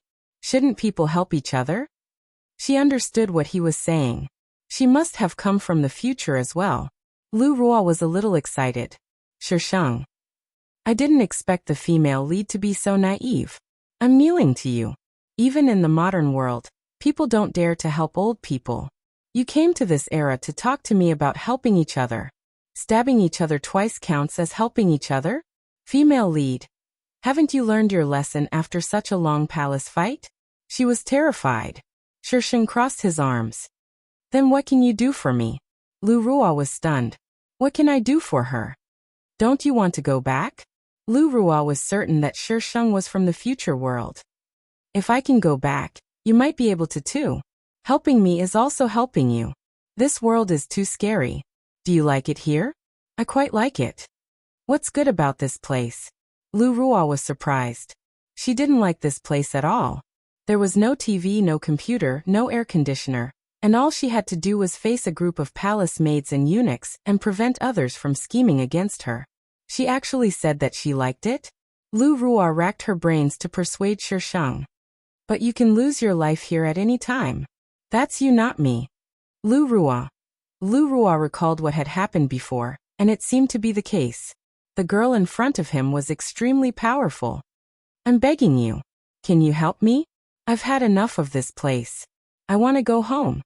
Lu Ruo put her hands together and begged. I don't get any benefits from helping you. Why should I help you? I won't do a losing deal. We're both from the future. Can't you help me for the sake of being from the same hometown? How can you be so cold-blooded and selfish? We're both in a strange environment. What's wrong with helping? Lu Ruo began to criticize him. Yes, I am cold-blooded and selfish. Shisheng nodded and admitted. He chuckled evilly. What can you do to me? What can you do to me? What can you do to me? What can you do? Lu Ruo couldn't do anything to him. She left in a huff, muttering indignantly that he was selfish and cold-blooded for not helping him. This female lead's personality. Why was it so strange? Shisheng waited for Lu Ruo's figure to disappear before he quickly climbed over the wall. When he jumped down, a white figure suddenly flashed in front of him. She felt a tight grip around her waist and was accurately pulled into someone's arms. With a spin and a leap, she was brought to the highest point of Zhaixing. Lu Shisheng stretched out his leg to kick her, but a slightly cold hand pressed down on his leg. Miss Zhuang, if you break this little fellow, you'll be sad for the rest of your life. F***ck. This damn hooligan. Where's I's sword? The iron sword appeared in Shisheng's hand out of thin air. A cold glint flashed across Ming Jin's eyes. Shisheng struggled out of his arms and landed on the other side. The cold sword pressed against his chest. The night wind blew, causing the sleeves of her clothes and her hair to dance. Ming Jin suddenly took a step forward. The sword pierced his chest, but he didn't even frown. He smiled at Shisheng. Stab me, and I won't bother you anymore. Shisheng's hand trembled. This lunatic. She took a deep breath and sheathed her sword. You can't bear to part with me? Ming Jin lowered his head and looked at the liquid slowly seeping out of his chest. Can't bear to part with you, my foot. What do you like about me? Arrogant, despotic, unreasonable, and condescending. Hidden mission. Redress your grievances. The system's voice overlapped with Ming Jin's. Shisheng was dazed. Redress your grievances? What the hell was this? What grievances could he possibly have had? Mission target, Ming Jin. Mission content. Host, please understand the literal meaning of the mission. F***ck. If you're so great, explain it to I. You're becoming more and more careless with the missions you give out. What did you say you liked about me? Shisheng blinked and repeated his question. Ming Jin didn't show any impatience. Arrogant, despotic, unreasonable, and condescending.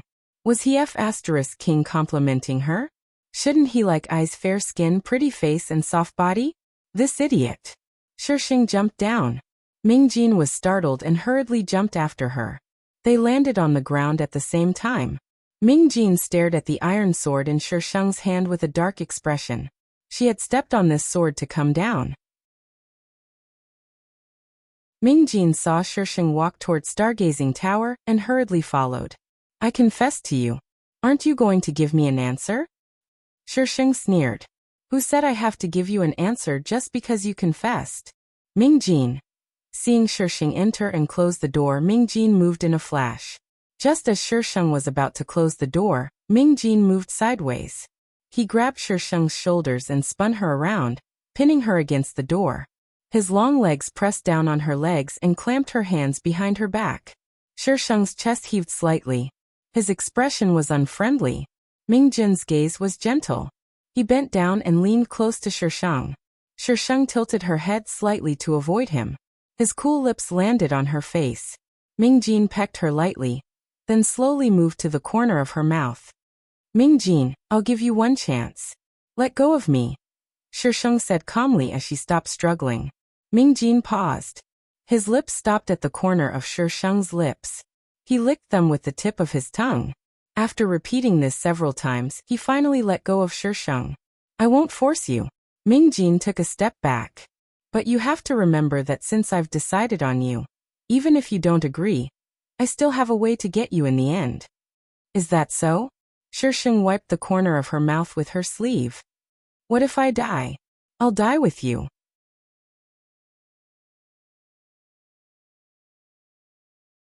Chapter 465. Shisheng leaned against the wall, his gaze randomly landing on the bookshelf in front of him. His mind was filled with what Ming Jin had said that night. Did he have his memories back?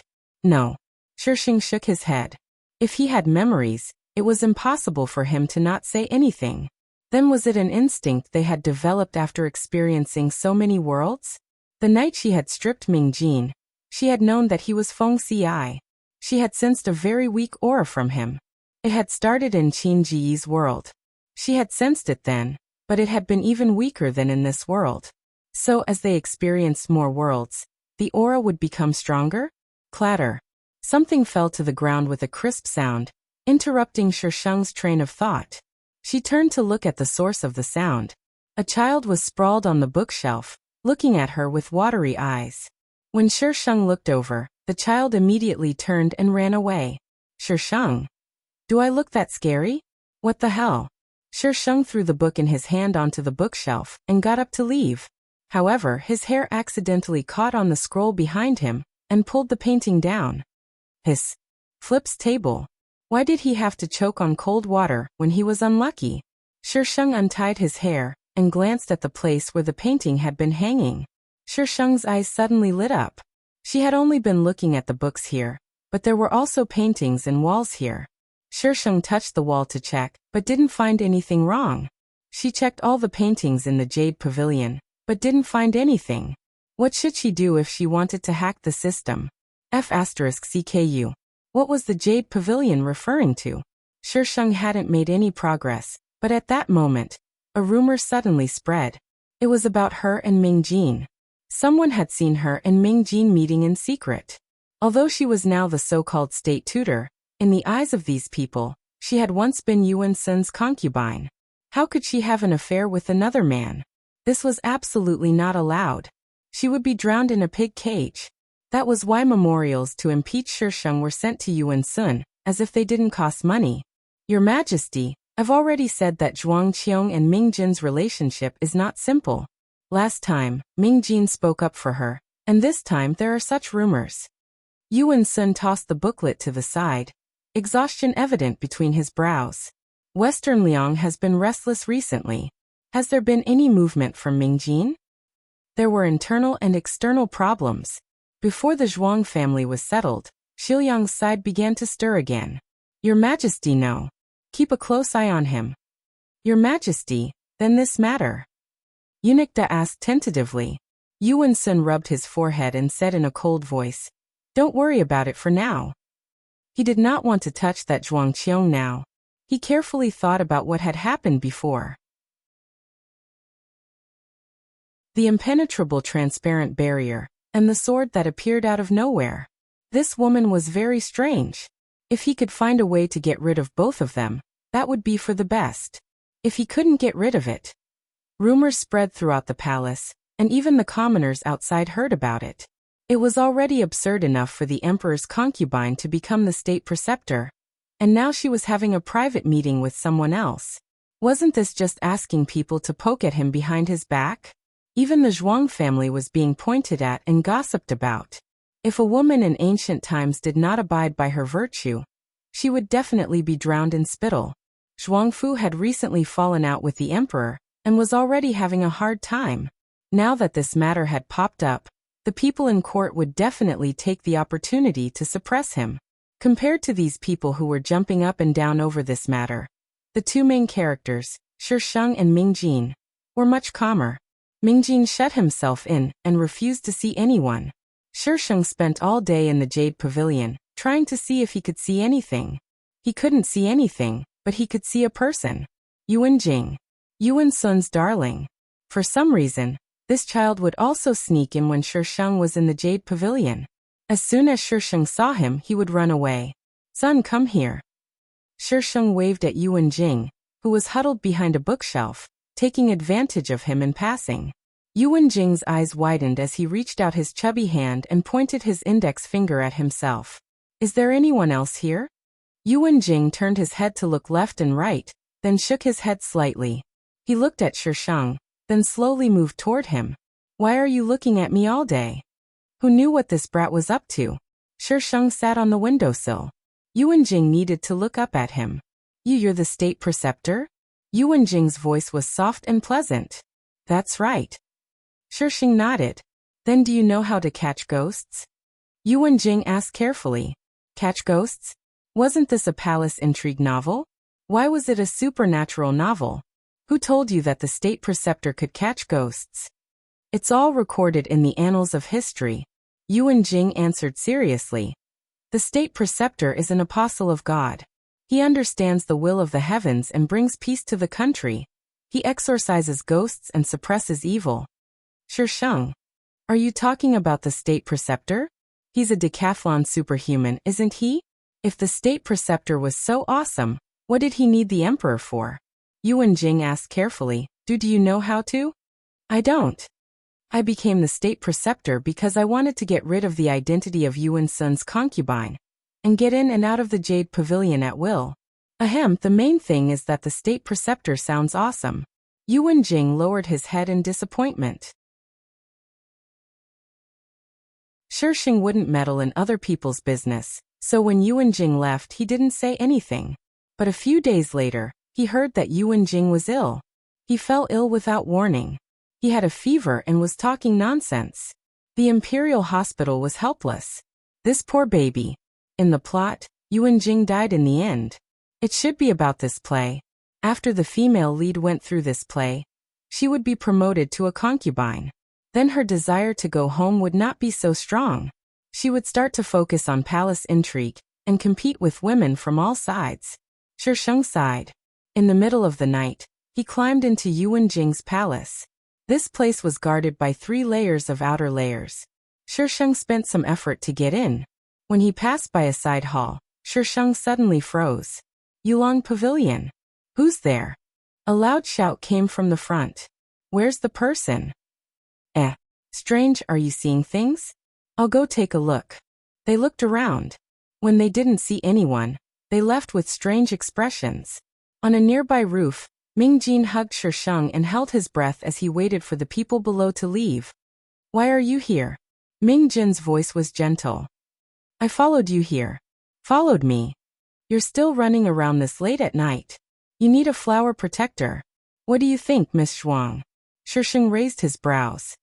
If I want you to kill Yuan Jing, you'll go too? I'm willing to kill Yuan Sin for you. Shisheng struggled out of his arms and jumped off the roof, heading straight for Yulong Pavilion. Mingjin caught up with her and reminded her softly. Miss, don't be so rash. It won't be good if you fall. You don't want me if you fall and become ugly? Shisheng pushed open the door to Yulong Pavilion and dashed in. No matter what you look like, I want you. Asterisk little fairy. No matter what you look like, I want votes. Cherub. What do we look like? Little fairy. As beautiful as a celestial fairy, so beautiful that even the birds and geese would fall from the sky. Cherub. Since you're praising us so much, let's vote then. Little fairy. I'm talking about me. Cherub scram.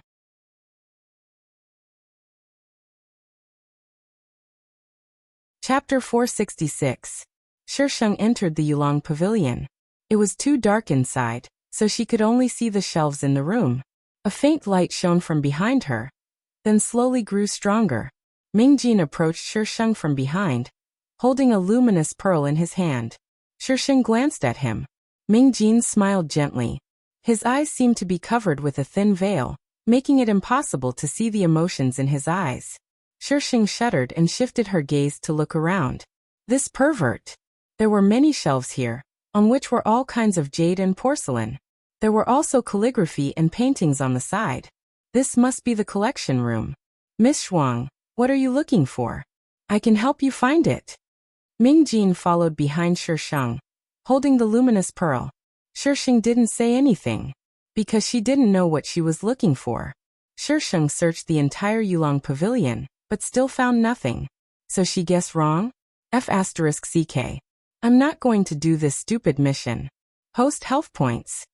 The system dutifully appeared to remind Shisheng. Damn you. Shisheng gritted her teeth. I'll bear with it. You're so awesome. You'll cry in the future. Miss Zhuang. Mingjin had appeared in front of a painting in the corner, and called her softly. Shisheng walked over. Mingjin pointed at the painting with a smile. There's something wrong with this painting. Why is there light in here? Let's go in and take a look. There was a sudden voice.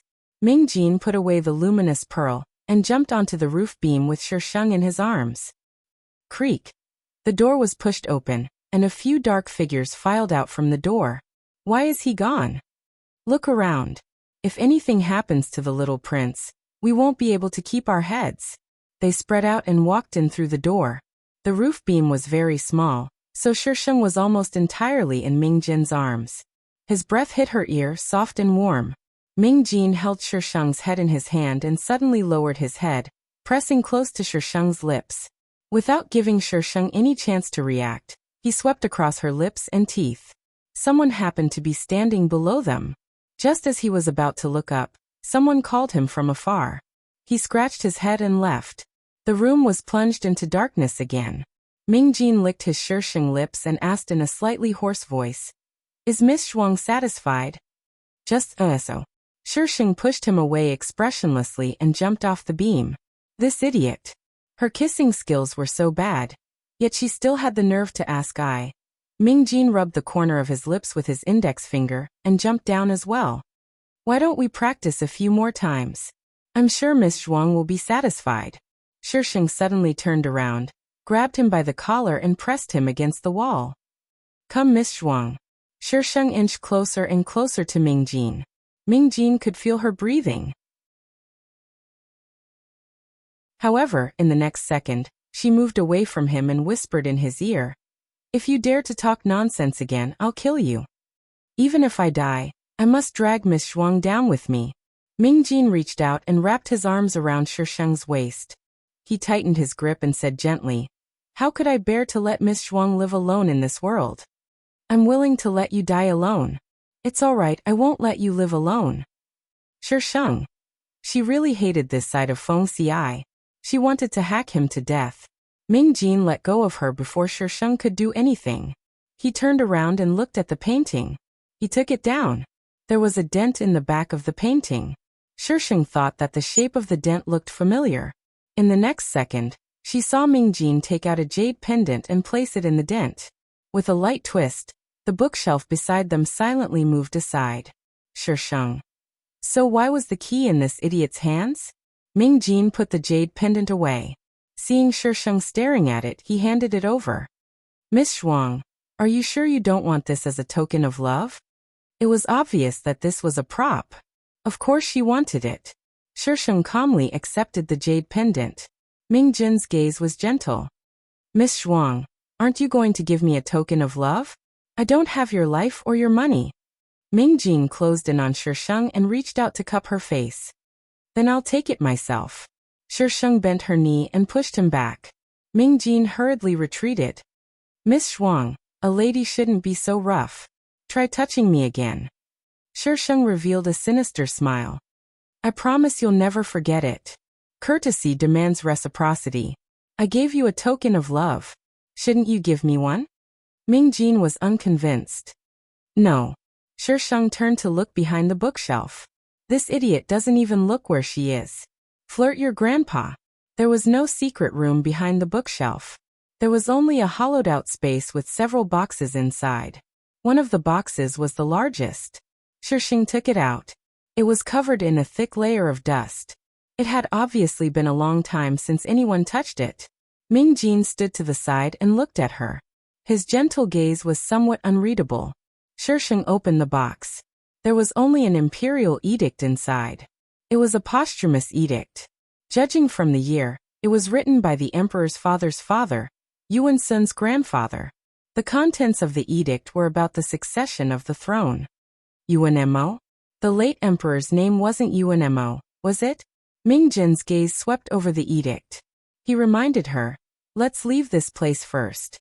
Shisheng put the edict away, returned the bookshelf to its original state, and slipped out of Yulong Pavilion.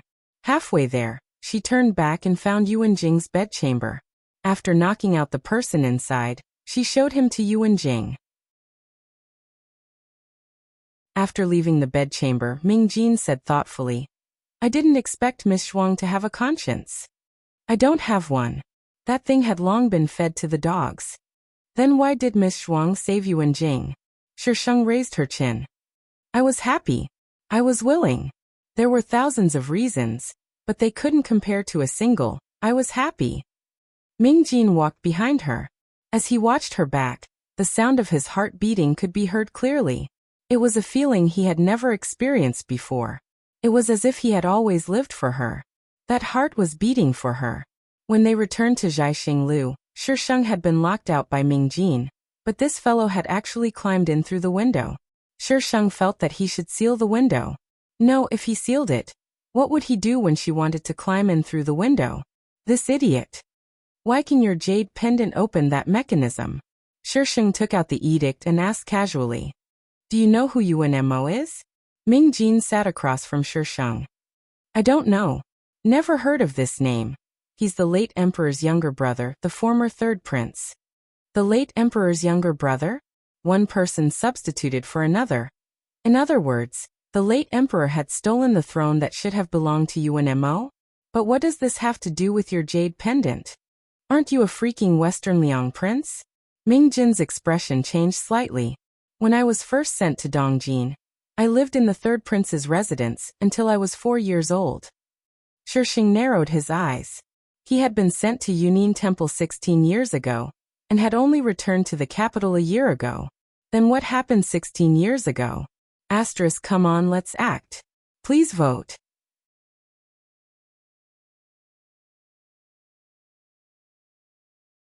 Chapter 467.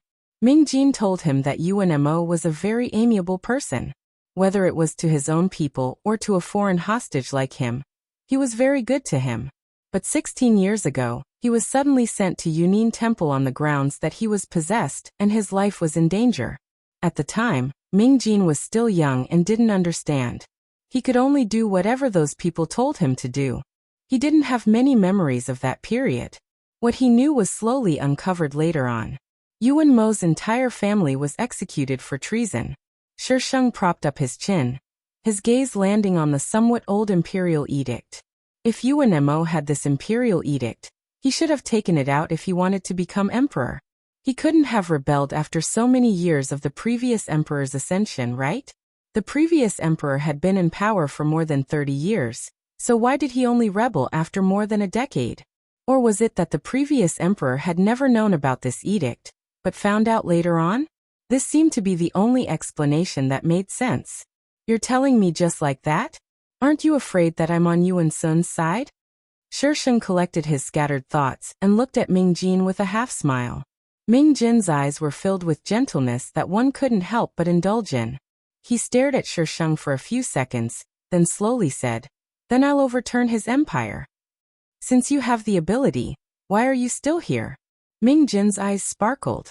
"Because you're here. The consequences of flirting with me are very serious." Shisheng knocked on the table. "Can you bear the responsibility? Flirting?" Ming Jin didn't quite understand the word, but he understood the latter part. "Of course." Shisheng leaned closer to Ming Jin and pinched his chin.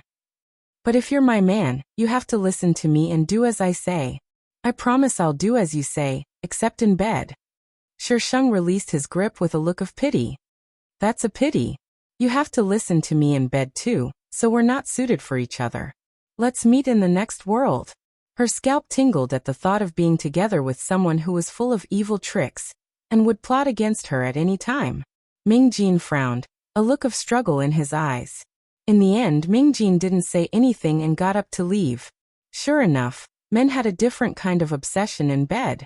Shisheng felt that now that he had obtained the imperial edict, he had completed his task of substituting the plum for the peach tree.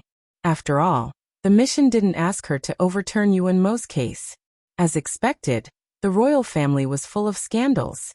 Hurry up and separate the man and woman, then leave this troublesome place.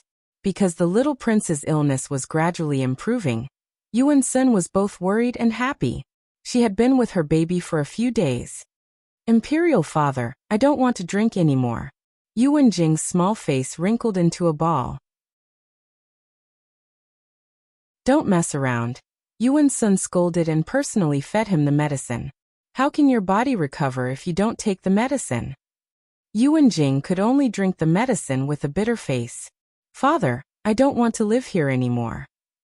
Yuan Jing grabbed Yuan Sun's sleeve and said pitifully, "What happened?" Yuan Jing pursed his lips and was a little timid. He glanced at the palace maids and eunuchs waiting outside. Yuan Sun frowned and waved his hand to dismiss everyone. That day, Yuan Jing was moved to the side hall of the Hall of Mental Cultivation. Everyone who served Yuan Jing was locked up in the prison. When Lu Rua entered, Yuan Sun just happened to be there. "Your Majesty." Lu Rua bowed. Because Lu Rua had used her ancestral medicine to save Yuan Jing, Yuan Sun had given her special permission to visit the little prince at any time. But today, Yuan Sun's expression was a little off. Lu Rua didn't understand. Why was this man throwing a tantrum again? Being in the king's company was like being in the company of a tiger. Lu Rua lowered her head and silently cursed. Yuan Sun comforted Yuan Jing and had Lu Rua follow him out. Lu Rua felt even more uneasy. Was someone trying to harm her again? And Joey, give us another portion of the medicine you gave Jinger last time. Ah. He was asking her for medicine? Yuan Sun's expression wasn't good. Lu Rua hurriedly took out a porcelain bottle from her sleeve and handed it over. Fortunately, she hadn't used up all the medicine she exchanged from the system last time. Yuan Sun took the medicine and left. Lu Rua was confused. System, what's wrong with him? Yuan Sun's favorability towards you has dropped to 50. Ah. She hadn't done anything. Wasn't it 60 before? Why was it 50 now? Host, I have to remind you that the medicine you exchanged is only a beginner's medicine. It's not enough to cure Yuan Jing. Lu Rua felt like she'd been struck by lightning. After a while, Lu Rua muttered. Then, how did he get better? I detected an energy fluctuation on his body. It should be Zhuangqiang. Zhuangqiang. What's Zhuangqiang's favorability towards me? Sorry, it can't be detected. Why can't it be detected? Lu Rua was a bit anxious. The favorability function had only appeared after the system's upgrade. Ever since she'd gotten it, she could clearly tell whether the people around her had good or bad intentions towards her. The other party might have an even more advanced system. I can't. Ever since that day, Lu Rua had been unlucky. She was banished to the cold palace for the crime of deceiving the monarch. Instead it was Shisheng. Yuan Jing helped her improve her favorability in front of the male lead. When Shisheng went in, Yuan Jing woke up once and vaguely saw her. When Shisheng saw what Yuan Sun sent over, he rejected it completely. The male lead, we have a deep grudge. Why are you suddenly trying to curry favor with I? Don't think I'll let you off just because of this. September 9th, Yuan Sun's birthday. The vassal state of Xiliang sent the second prince to congratulate him. The eldest prince? The eldest prince was in Dongjin. As the eldest prince of Xiliang, Mingjin naturally had to attend.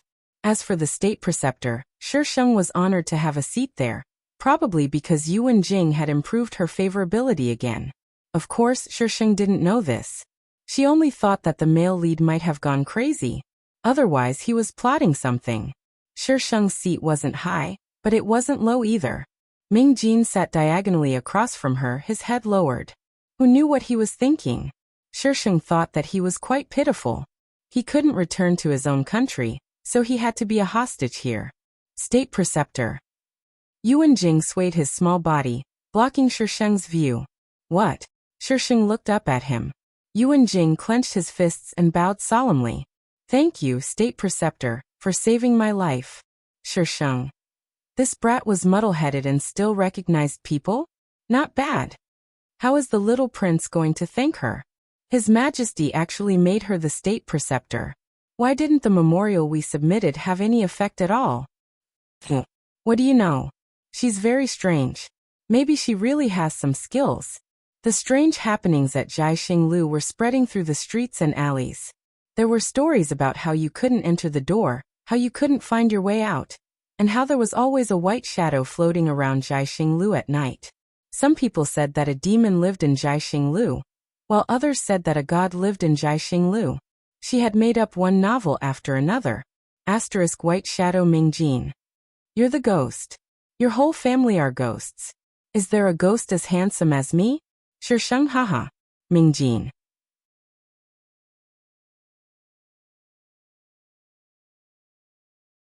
Chapter 468. As the only prince, Yuan Jing toasted Shisheng, intimidating some of the restless people who wanted to find trouble with her. As the only prince, Yuan Jing naturally sat next to Yuan Sun. When it was about time, Yuan Sun and the second prince of Xiliang entered. But who could tell her what was going on with the radiant female lead that came in with Yuan Sun? What happened to the cold palace? What happened to falling out of favor? How did this look like falling out of favor? What the hell? Mr. Plotline, you can do it. As long as the female lead doesn't die, you can make them be together no matter what, right? Even if the male lead was in the North Pole and the female lead was in the South Pole, they would still meet. This was fate. Fate my ass. Mr. Plotline, you idiot. Shisheng dug his fingers into the table, and the people around him couldn't help but scoot back. No one offended her, So why did she look like she wanted to kill someone? That was scary. Lu Ruo and Yuan Sun sat together on the dragon throne. Lu Ruo glanced at Shisheng. Their gazes met for a second. Then Lu Ruo looked away and sat next to Yuan Sun. Yuan Sun exchanged a few simple words with the second prince of Xiliang, his perfunctory attitude obvious. I've heard that the state preceptor is extremely capable. I wonder if this prince has the honor of meeting you? The second prince suddenly changed the topic to Shisheng. Only then did Shisheng notice the second prince. He dressed like a dog and looked like a human, but he didn't look like Mingjin at all. It wasn't that he wasn't good-looking, but he wasn't as good-looking as Mingjin. Mingjin gave off the feeling of a cool breeze. When it brushed past you, you felt comfortable all over, and didn't have any sharp thorns. As for the second prince, he had the pride that all princes had. Since Yuan Sun was being perfunctory, he naturally had to find trouble. The best kind of trouble was Shisheng, the state preceptor. The atmosphere immediately became tense. No. Shisheng grinned. Some of the surrounding officials looked at the second prince with gloating eyes. This person didn't even give face to his majesty, let alone a mere prince like you. The second prince was thick-skinned and was not angry at being rejected. I heard that the state preceptor was once a concubine in the harem, but you can become the state preceptor. This prince is very impressed. The surrounding ministers didn't even dare to breathe loudly. You actually dare to mention this in front of the emperor? You're courting death. Shisheng replied calmly, thank you. This prince also heard that the imperial preceptor has a very close relationship with my brother. Shisheng suddenly raised his head and stared at the second prince with calm eyes. That gaze caused a chill to run down his spine. It was as if someone was strangling his throat, making him unable to say a single word. How can the second prince believe the rumors in the neighborhood so easily? This was related to the reputation of their country, so naturally, there were officials who came out to smooth things over. However, the minister was complaining in his heart. Xiliang was just a vassal state. How dare he pick a fight with the second prince? Was there something wrong with his brain? The second prince quickly averted his gaze. Why is this woman's gaze so scary? This prince doesn't have any other intentions. My royal brother has been here for many years, and this prince is just concerned about him. Mingjin's gaze swept over. His gaze was as gentle as a spring breeze, causing the second prince to stiffen. Mingjin only glanced at the second prince before retracting his gaze. His lips curved slightly as he looked over at Shisheng. After not seeing him for so long, Shisheng felt that Mingjin was even more perverted than before.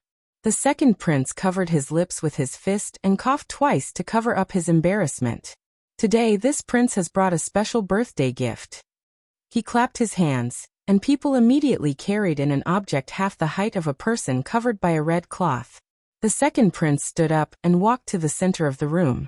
This prince spent a lot of effort to obtain this. Why don't all of you identify it and see who can recognize it? Shisheng. When transmigrating to the palace, there would definitely be envoys from other countries who would bring things that shouldn't exist in this era to make things difficult for them. In the end, the female lead would be slapped in the face and rise to the throne. This was no different from delivering his head on a platter. So what was that thing under the red cloth? The second prince proudly tore off the red cloth to reveal the object underneath. It was a grandfather clock. The workmanship was exquisite, but it didn't move. This thing couldn't have fallen into this world from another time and space, right? No matter how you looked at it, it didn't seem to be of this world's standard. Lu Ruo clearly recognized it at a glance, but the surrounding officials were whispering to each other. Not a single person recognized it. How is it? Does anyone recognize it? The second prince's hand rested on the top of the grandfather clock, full of pride. Yuan Sun's sharp gaze swept across the crowd, and everyone lowered their heads. They'd never seen this thing before, so how could they recognize it? Your Majesty. Lu Ruo moved closer to Yuan Sun and whispered in his ear. Yuan Sun's expression softened, and he said to Lu Ruo, just say it. With Yuan Sun's permission, Lu Ruo raised her voice. Second prince, is this thing called a clock? The second prince's expression changed. He probably hadn't expected anyone to actually recognize it. This clock is a kind of timekeeping tool. The hands in the middle are those tiny hands. They can rotate and move. Can you make them move, second prince? Lu Ruo continued. The second prince's expression turned even uglier. When he'd obtained this thing, it had indeed moved, but it hadn't moved for long. No matter what they did, it just wouldn't move. Second prince, Lady Jiaoyi said this thing can move. Why don't you try making it move? Second prince, you should also broaden our horizons. That's right, that's right. The ministers took advantage of every opportunity to criticize the second prince. Cold sweat beaded on the second prince's forehead. He composed himself. Since Lady Jiaoyi recognizes it, then she must know how to make it move. Lu Ruo stood up from her throne and slowly walked to the grandfather clock. Everyone watched her with bated breaths, and the atmosphere gradually became tense. Lu Ruo looked behind the grandfather clock for a while, frowning slightly. She couldn't see where it was wound. Strange, the clock in this era should be wound up. Lady Jiaoyi?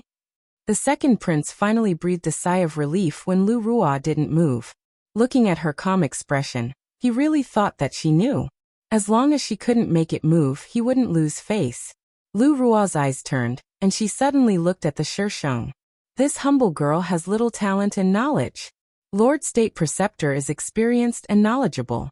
Why don't you give it a try? The Shisheng. Female lead, don't talk nonsense. I'm just here to watch the show. I'm not helping you, and you're tricking me like this. What happened to being innocent and kind? State Preceptor is so powerful. There's no harm in giving it a try. It doesn't matter if I say something wrong. The second prince looked magnanimous. The Shisheng's face stiffened, and he said in all seriousness, I don't understand. See, don't understand? Everyone. Lord State Preceptor, is it really okay for you to be so straightforward? Asterisk little fairy. I want chicken-flavored tickets today. Cherub. No, only durian. Little fairy.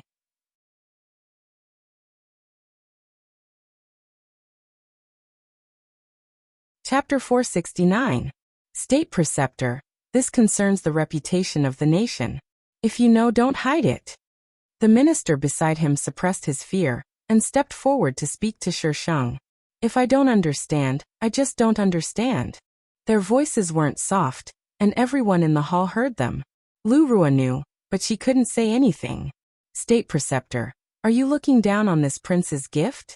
Shisheng rested his chin on his other hand, the corners of his lips rising slightly.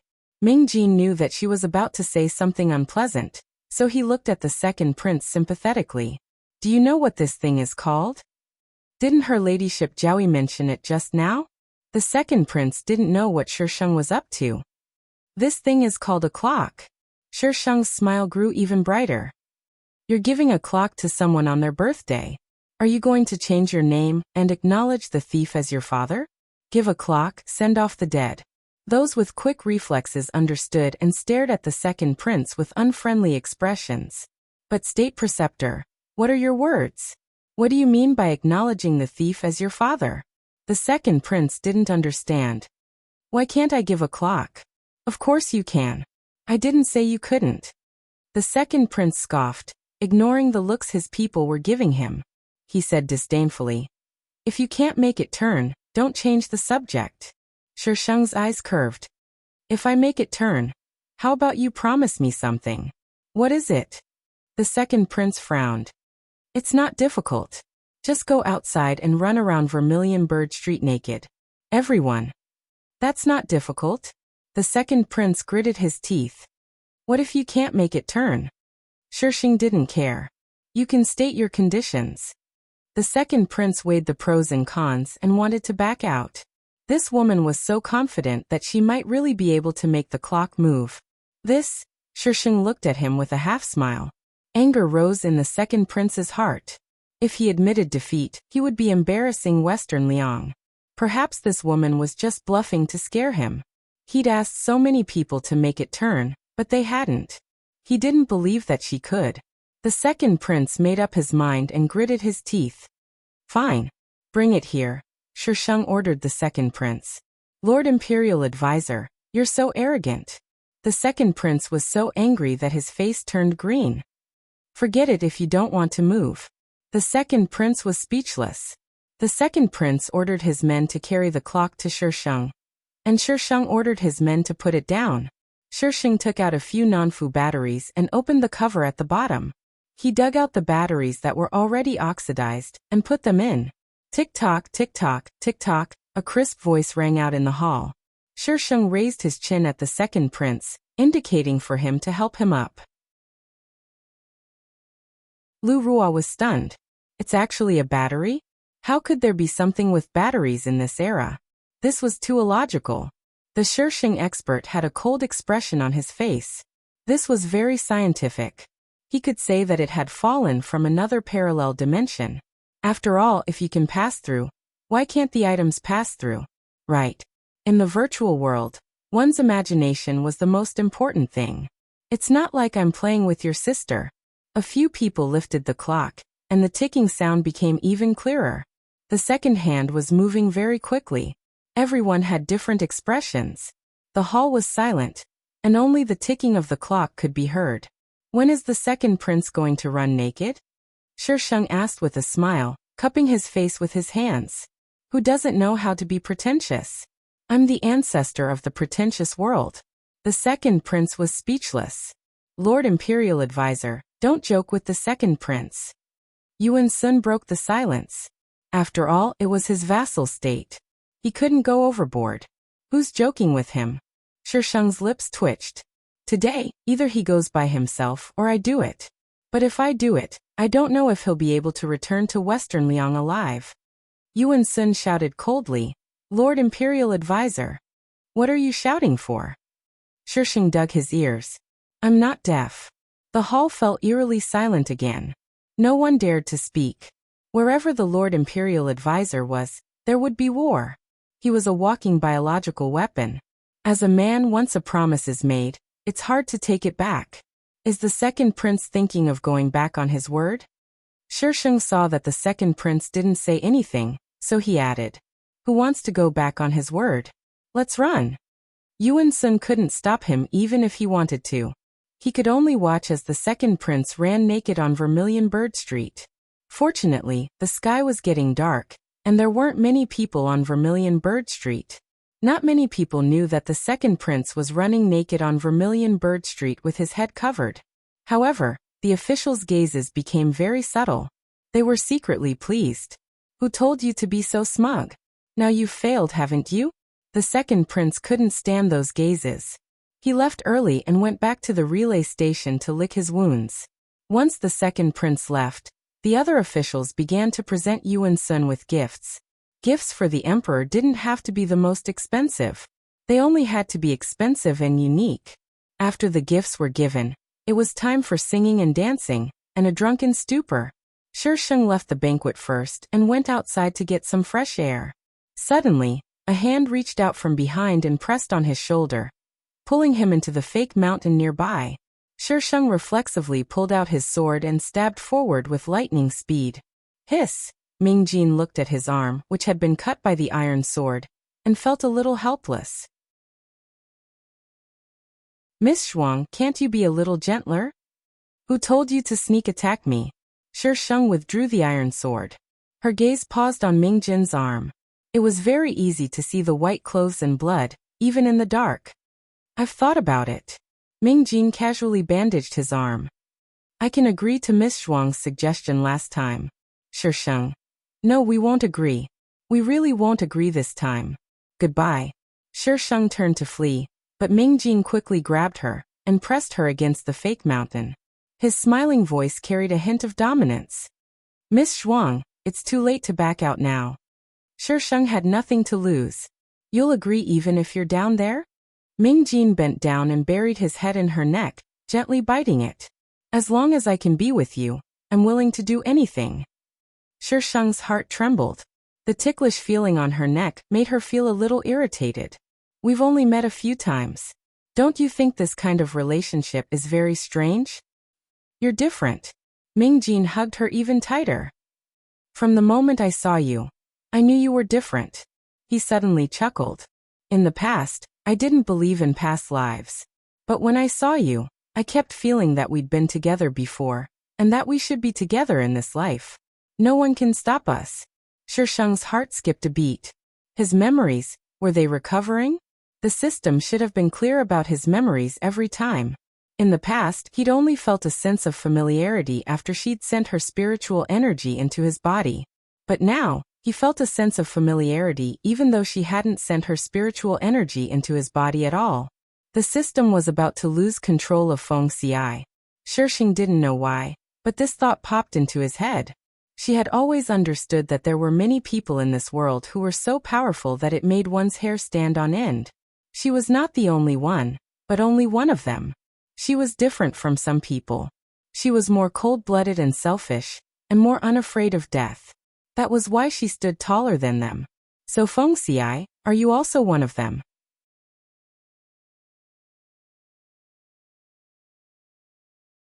Chapter 470.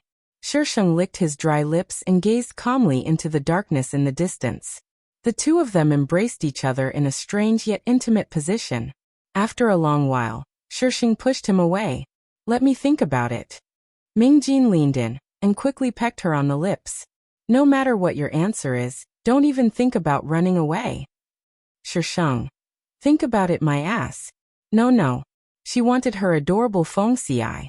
This pervert was definitely not her Feng Xiai. He wasn't. He definitely wasn't. Shisheng brainwashed himself repeatedly. Mingjin had no idea that because of his suicidal words, Shisheng, who had already loosened up a little, immediately kicked him out.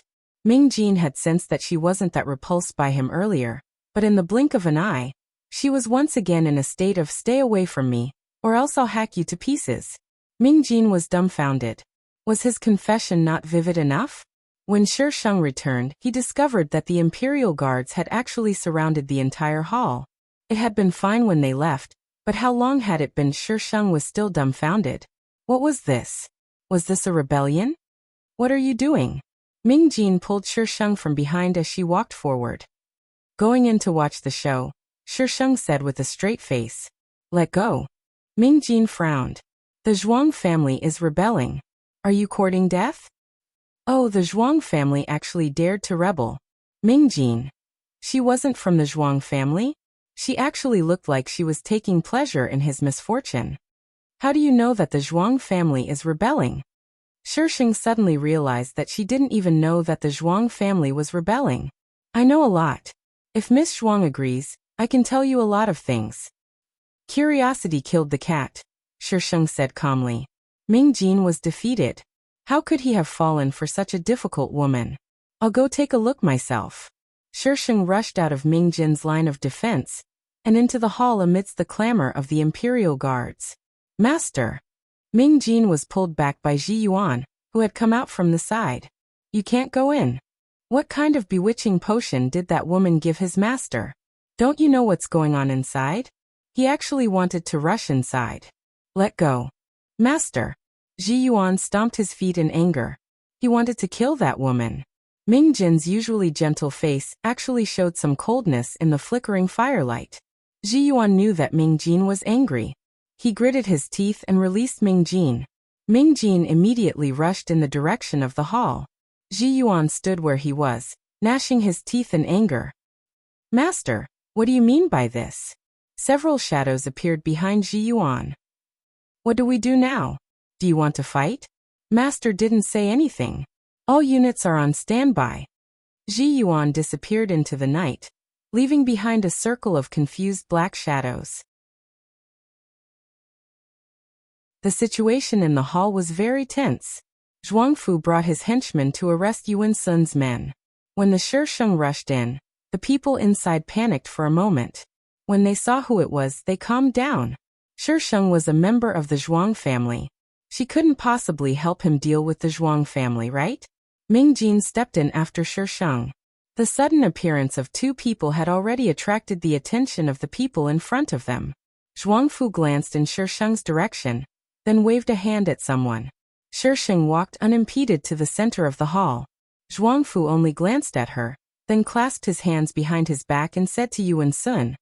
Back then, Emperor Xiaowen left behind 2 posthumous edicts. Did your majesty hear about them? Emperor Xiaowen was the late emperor's father.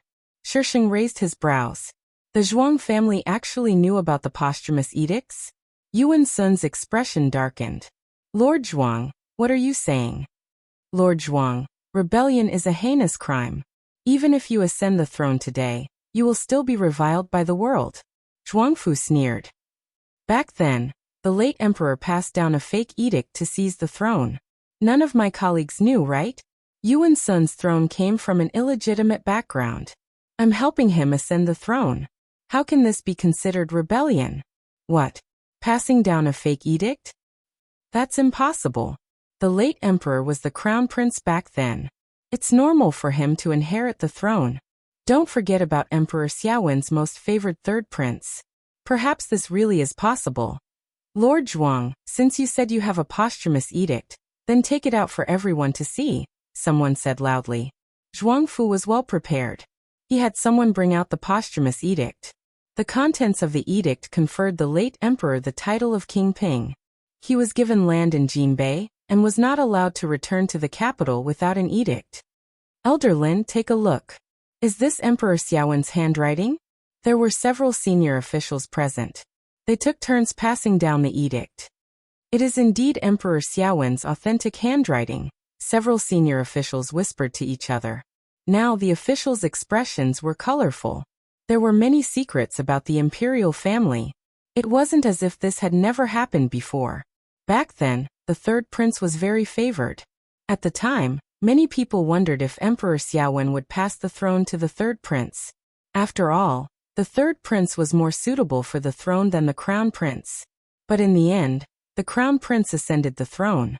The third prince became an idle prince, living in the capital all year round. Now that they thought about it, the third prince didn't stay in the capital willingly. He was under house arrest. At the time, the late emperor had just ascended the throne. If he dealt with the third prince immediately, it would have caused some dissatisfaction among the senior officials, and caused unrest in the imperial court. More than 10 years later, the late emperor completely took over the throne. Only then did he make a move on the third prince. He executed the entire family, including the children. The officials who had experienced that incident felt a chill down their spines when they thought about it. Lord Zhuang, since this posthumous edict conferred the title of the late emperor, then where is the real edict for succession? Someone asked. Zhuangfu only had that one copy of the edict. He didn't know where the edict for succession was. Zhuangfu said calmly. Why would the late emperor keep that edict? Back then, the third prince's entire family was executed. The entire third prince's residence was emptied. Why would the late emperor keep the edict?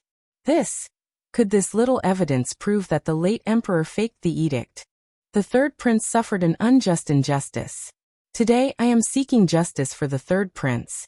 Zhuangfu's voice was powerful. But the third prince is already dead. He has no descendants. There's no point in pursuing this matter. Another official stepped forward. That incident happened so long ago.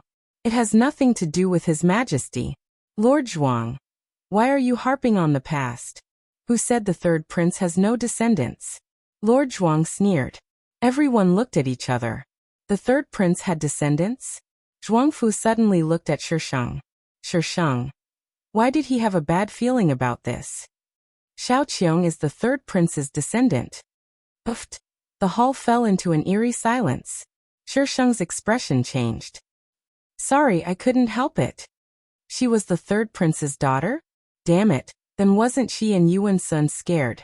It was someone else in the previous world. Why was it happening to him now? It was awkward. Asterisk little fairy. This story is a bit complicated. I don't understand. Please skip it. It'll be over soon. Hashtag inspirational and little fairy with Easter eggs in every world hashtag.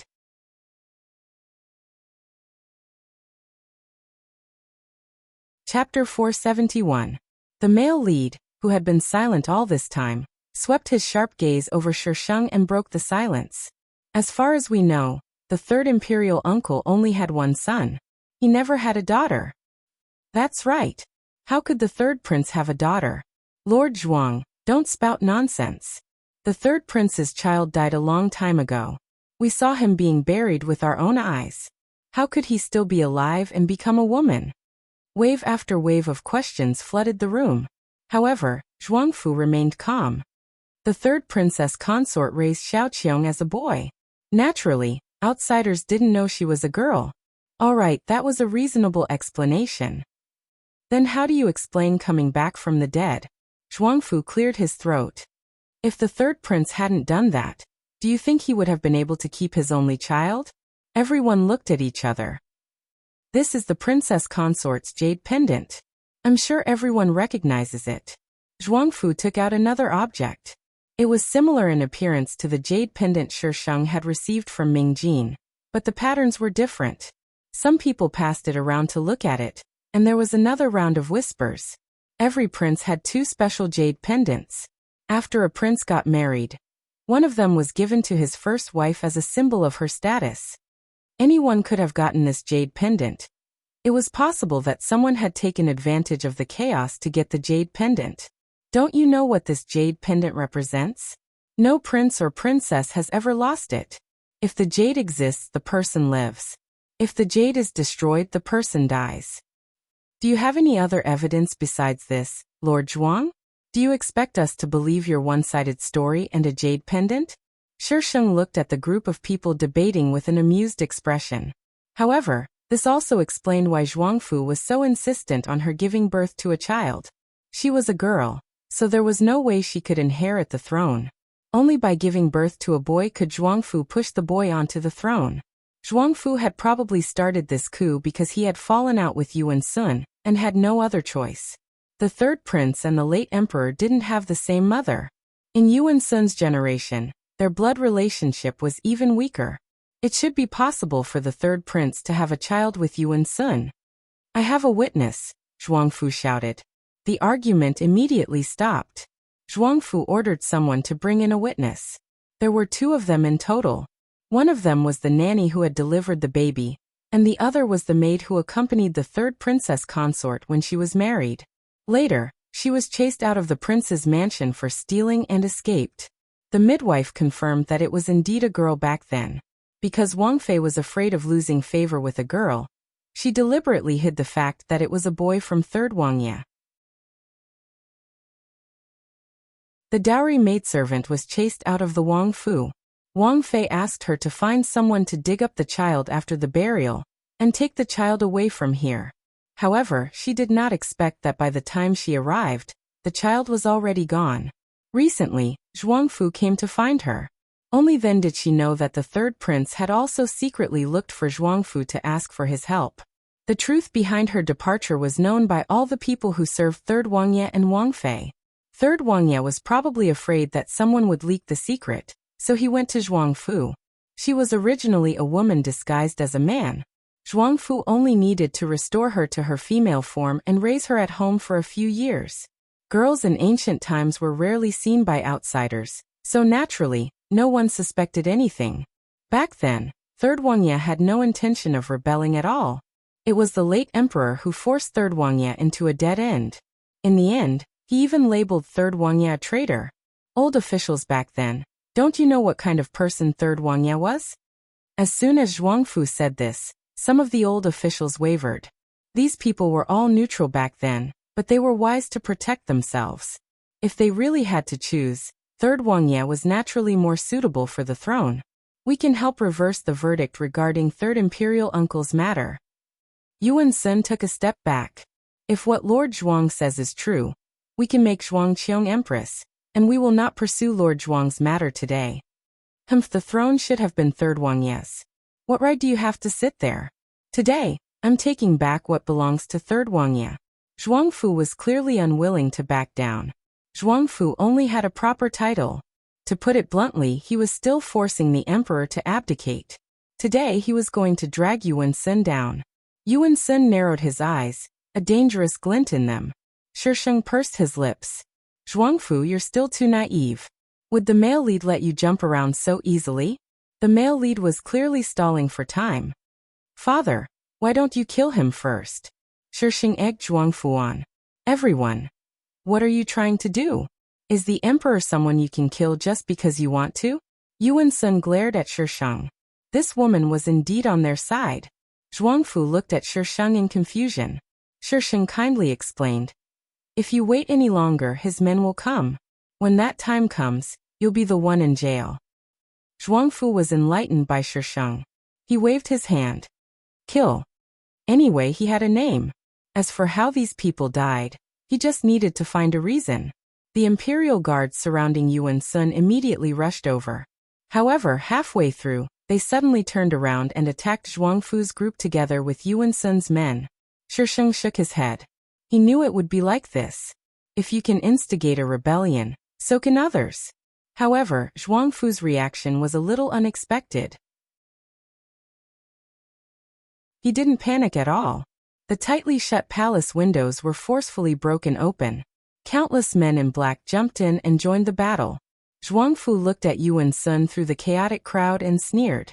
Your Majesty, you underestimate me too much. How could I trust them? Yuan Sun clenched his fists. He glared at Zhuangfu with reddened eyes, a raging fire burning in his eyes. Your Majesty, let's retreat. We can't hold them off. The Gonggong pulled Yuan Sun back. Why isn't General Wei here yet? Your Majesty, there's no need to wait for General Wei. I've blocked him 5 kilometers away. Zhuangfu quickly dispelled the Gonggong's confusion. If he hadn't made sufficient preparations today, how could he have forced the emperor to abdicate? Your Majesty, let's go. Your Majesty, ah! The scene grew more and more chaotic. Ming Jin forcefully escorted Shisheng to the edge of the battlefield. Girls shouldn't fight and kill. Ming Jin firmly held Shisheng in place. Who do you want to kill? I'll help you. I don't want to kill anyone. Shisheng glared at him. Do you think I'm such a rude person? You are. Who allowed you to speak? Do you want to be torn apart? Sob, sob, sob, I'm scared. Faint ripples appeared in Ming Jin's eyes. You look like you're going to eat someone alive. You still don't want to kill anyone? I really don't want to kill anyone. Shisheng weakly defended himself. Although she did have that thought earlier, when she thought about the male and female lead's powerful immortality buff, she cowered. Although she'd been trying to kill the male and female leads, reality had proven that this buff was invincible. She hadn't found a bug yet. Asterisk Ming Jin. Who do you want to kill? I'll help you. Shisheng you. Ming Jin. The weather's so nice today. I'll take you to see the stars. Shisheng. Didn't you say you were willing to die for me? Ming Jin. When did I say that? Shisheng haha. Ming Jin. You'd be so upset if I died. I'd rather not die. Shisheng haha.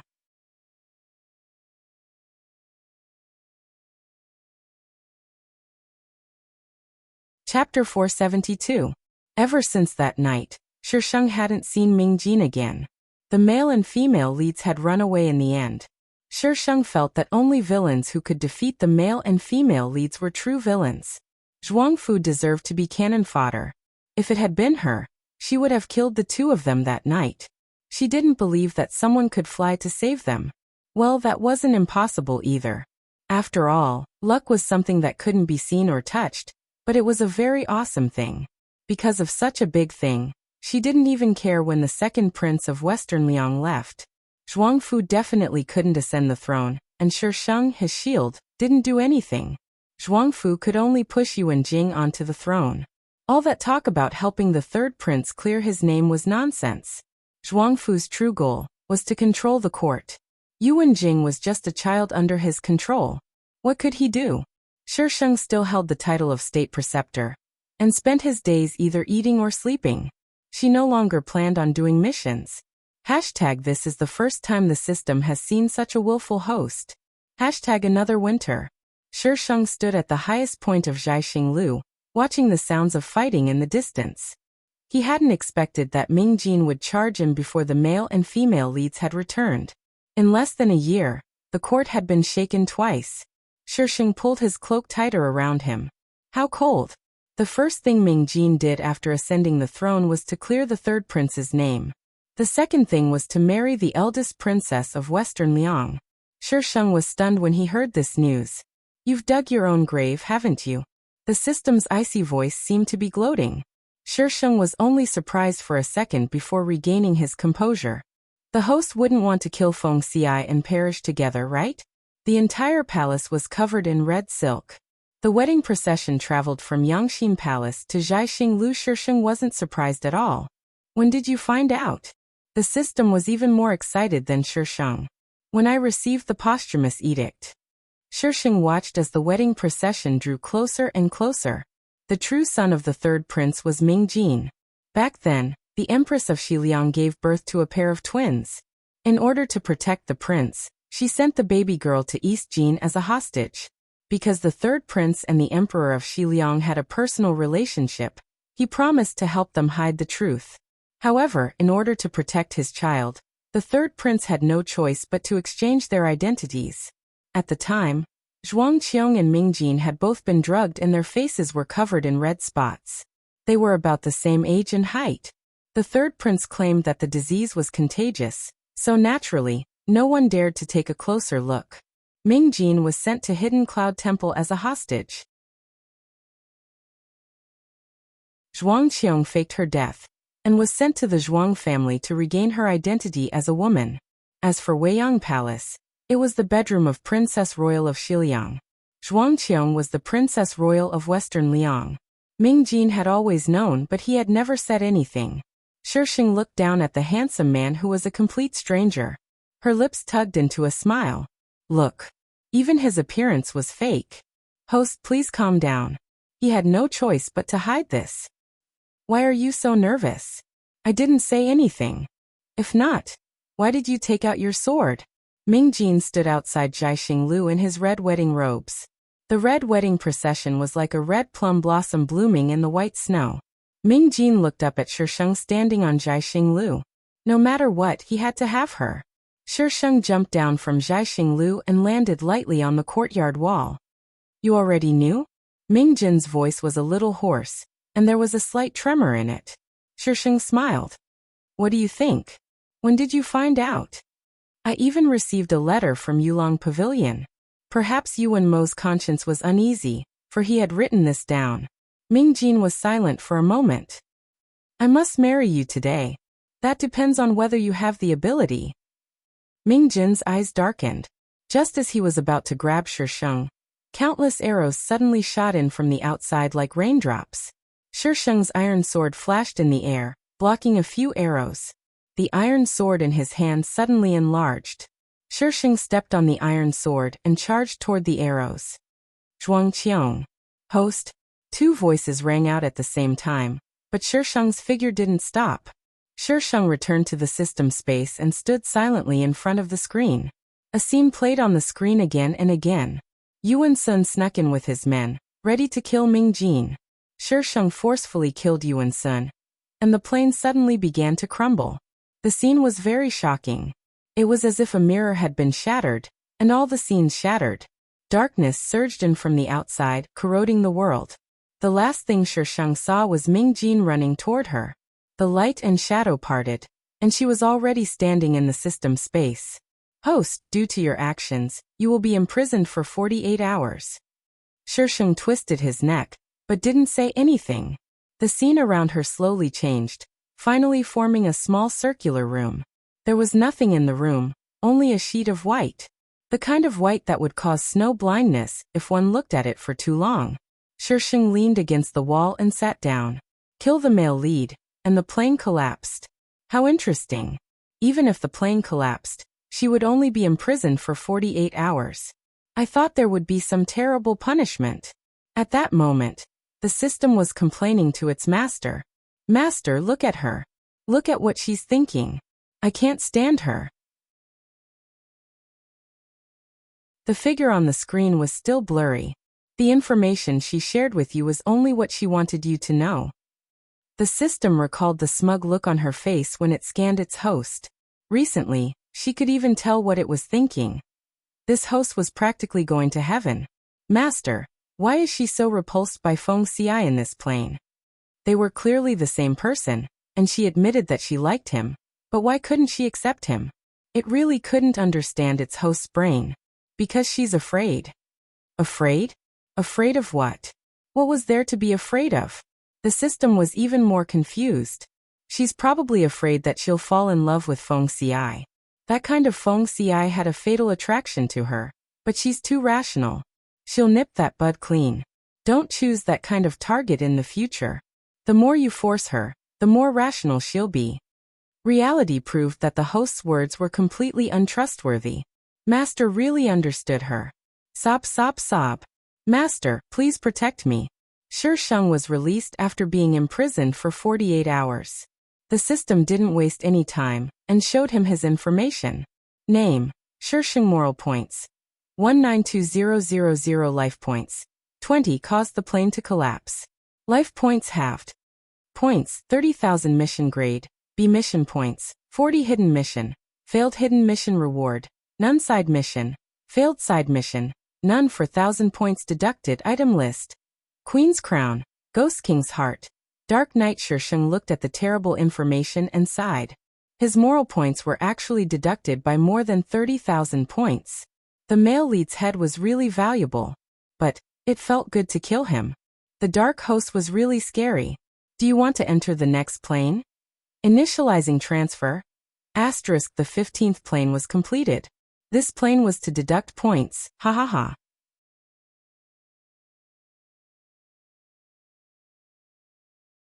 Chapter 473. Sheng, Director Zhong just called me and said that the female lead of Proud Sun has been confirmed. It's a newcomer. Didn't the director say it was you when you went for the audition? Why did he suddenly change his mind? Shi Sheng looked at the chattering woman in front of him, dumbfounded. He couldn't understand what she was talking about. Why are you in a daze? The woman was anxious. New Year movie? The entertainment industry? Shi Sheng blinked and spoke slowly. I want to be alone for a while. He had to receive the plot first, or else he wouldn't understand what she was talking about. The woman saw that Shi Sheng didn't look good.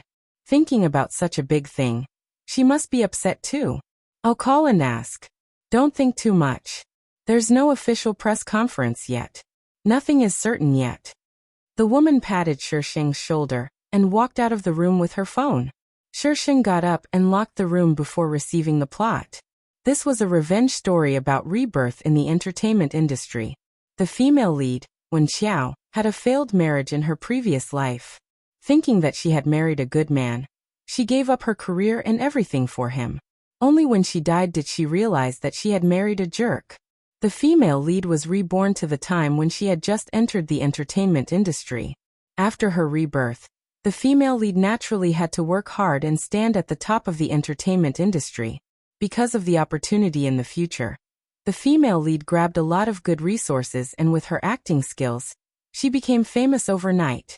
During the celebration party, the female lead was drugged and met the president of the entertainment company, Su Mu Yuan, who had returned to China to take over the female lead's entertainment company.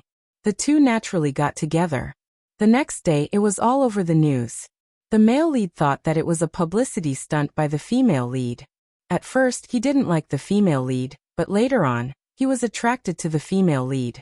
With the male lead as the president, it was easy for the female lead to reach the top of the entertainment industry. The original owner, Lan Sheng, was the eldest daughter of the Lan Group. She had been in the entertainment industry since young, and had participated in more than 10 classic works. She even won the Best Actress award at a young age. The original owner was supposed to act in the New Year movie Proud Sun, to further her career. However, the female lead was reborn and took away the original owner's role in Proud Sun. The original owner missed the opportunity, and also missed the best opportunity to develop overseas. For someone like the original host who was already famous, she had to choose the script when acting. However, the female lead would always try to snatch the one she chose. During that period of time, the original host had almost no good roles, and was even reduced to being a supporting role for the female lead. The original host had a good temper, but the female lead kept stealing scenes from her, and every time she succeeded, the original host naturally couldn't take it lying down, so she started to get people to suppress the female lead. On the other hand, the more the female lead fought, the braver she became. The more pressure you gave her, the stronger she became. Under the suppression of the original host, Although the female lead had some setbacks, the results were all good, and her path to stardom became smoother and smoother. On the other hand, because of the existence of the female lead, the original host was uneasy. The characters she played were not as spirited as before, and her popularity dropped rapidly. At the most critical moment when the two of them were competing against each other, the Lan Group's capital chain had problems. For the Lan family, the host tried to establish a relationship with the male lead. She wanted to steal the male lead? How could she do that?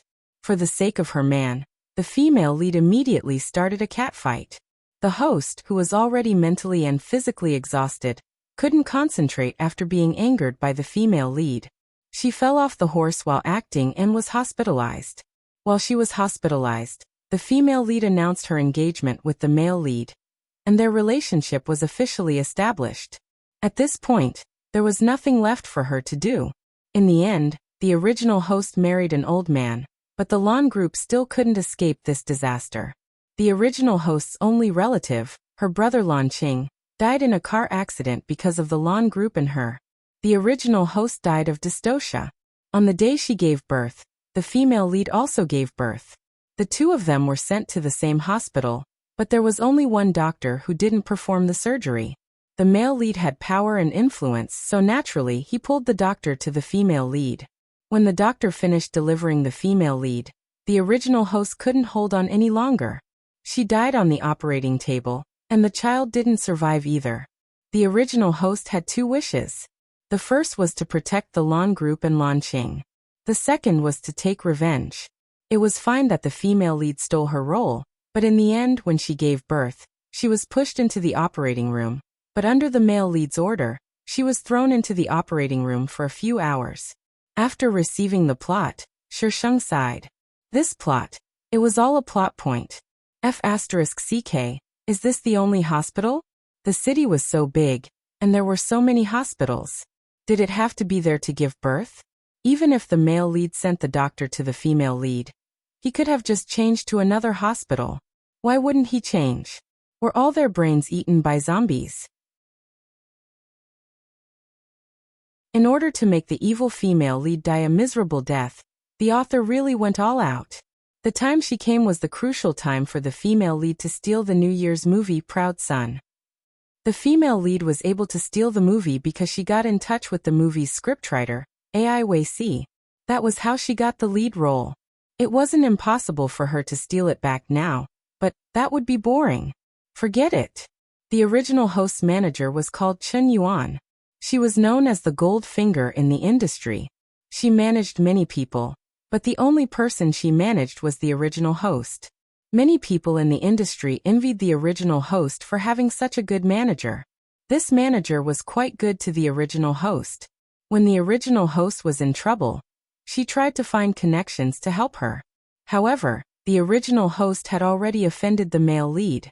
Those people were afraid of the male lead's power, so they didn't dare to help the original host. Shisheng sat in the room for a while, then opened the door and went out. Chen Yuan was walking around outside, making a phone call. She didn't know what the other party said, but Chen Yuan angrily threw her phone. The phone fell to the ground, and the screen cracked into a spider web. Shisheng. This manager was good at everything, but she had a bad temper and liked to throw her phone. She had to change her phone 3 to 4 times a month. Shisheng. Chen Yuan saw Shisheng coming out. Her expression was a bit stiff, but she still squeezed out a smile. There are a few more movies recently. I'll go and contact them. If they're suitable, I'll choose for you. Shisheng listened to Chen Yuan and nodded calmly. It's up to Sister Chen. Chen Yuan knew that Lan Sheng had a good temper, but she couldn't stand it this time. However, she looked at Shisheng's face and could only swallow her anger. Proud Son was a big production. Even the 3 male and female leads were B-list stars. When Xiao, who came out of nowhere, got the role of the female lead. Who would believe that there was nothing fishy about it? Sister Chen, is there anything to eat? Shisheng touched his stomach and looked at Chen Yuan. Chen Yuan. She was full from anger, but she was still thinking about food. Chen Yuan still went out to ask someone to buy some food. After Shisheng was full, Chen Yuan started to make phone calls. Sigh, the entertainment industry.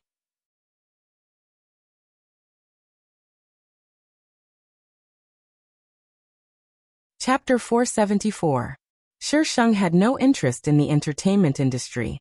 Fortunately, the original owner of this body did not have any requirements to stand at the top of the entertainment industry. Chen Yuan had left earlier.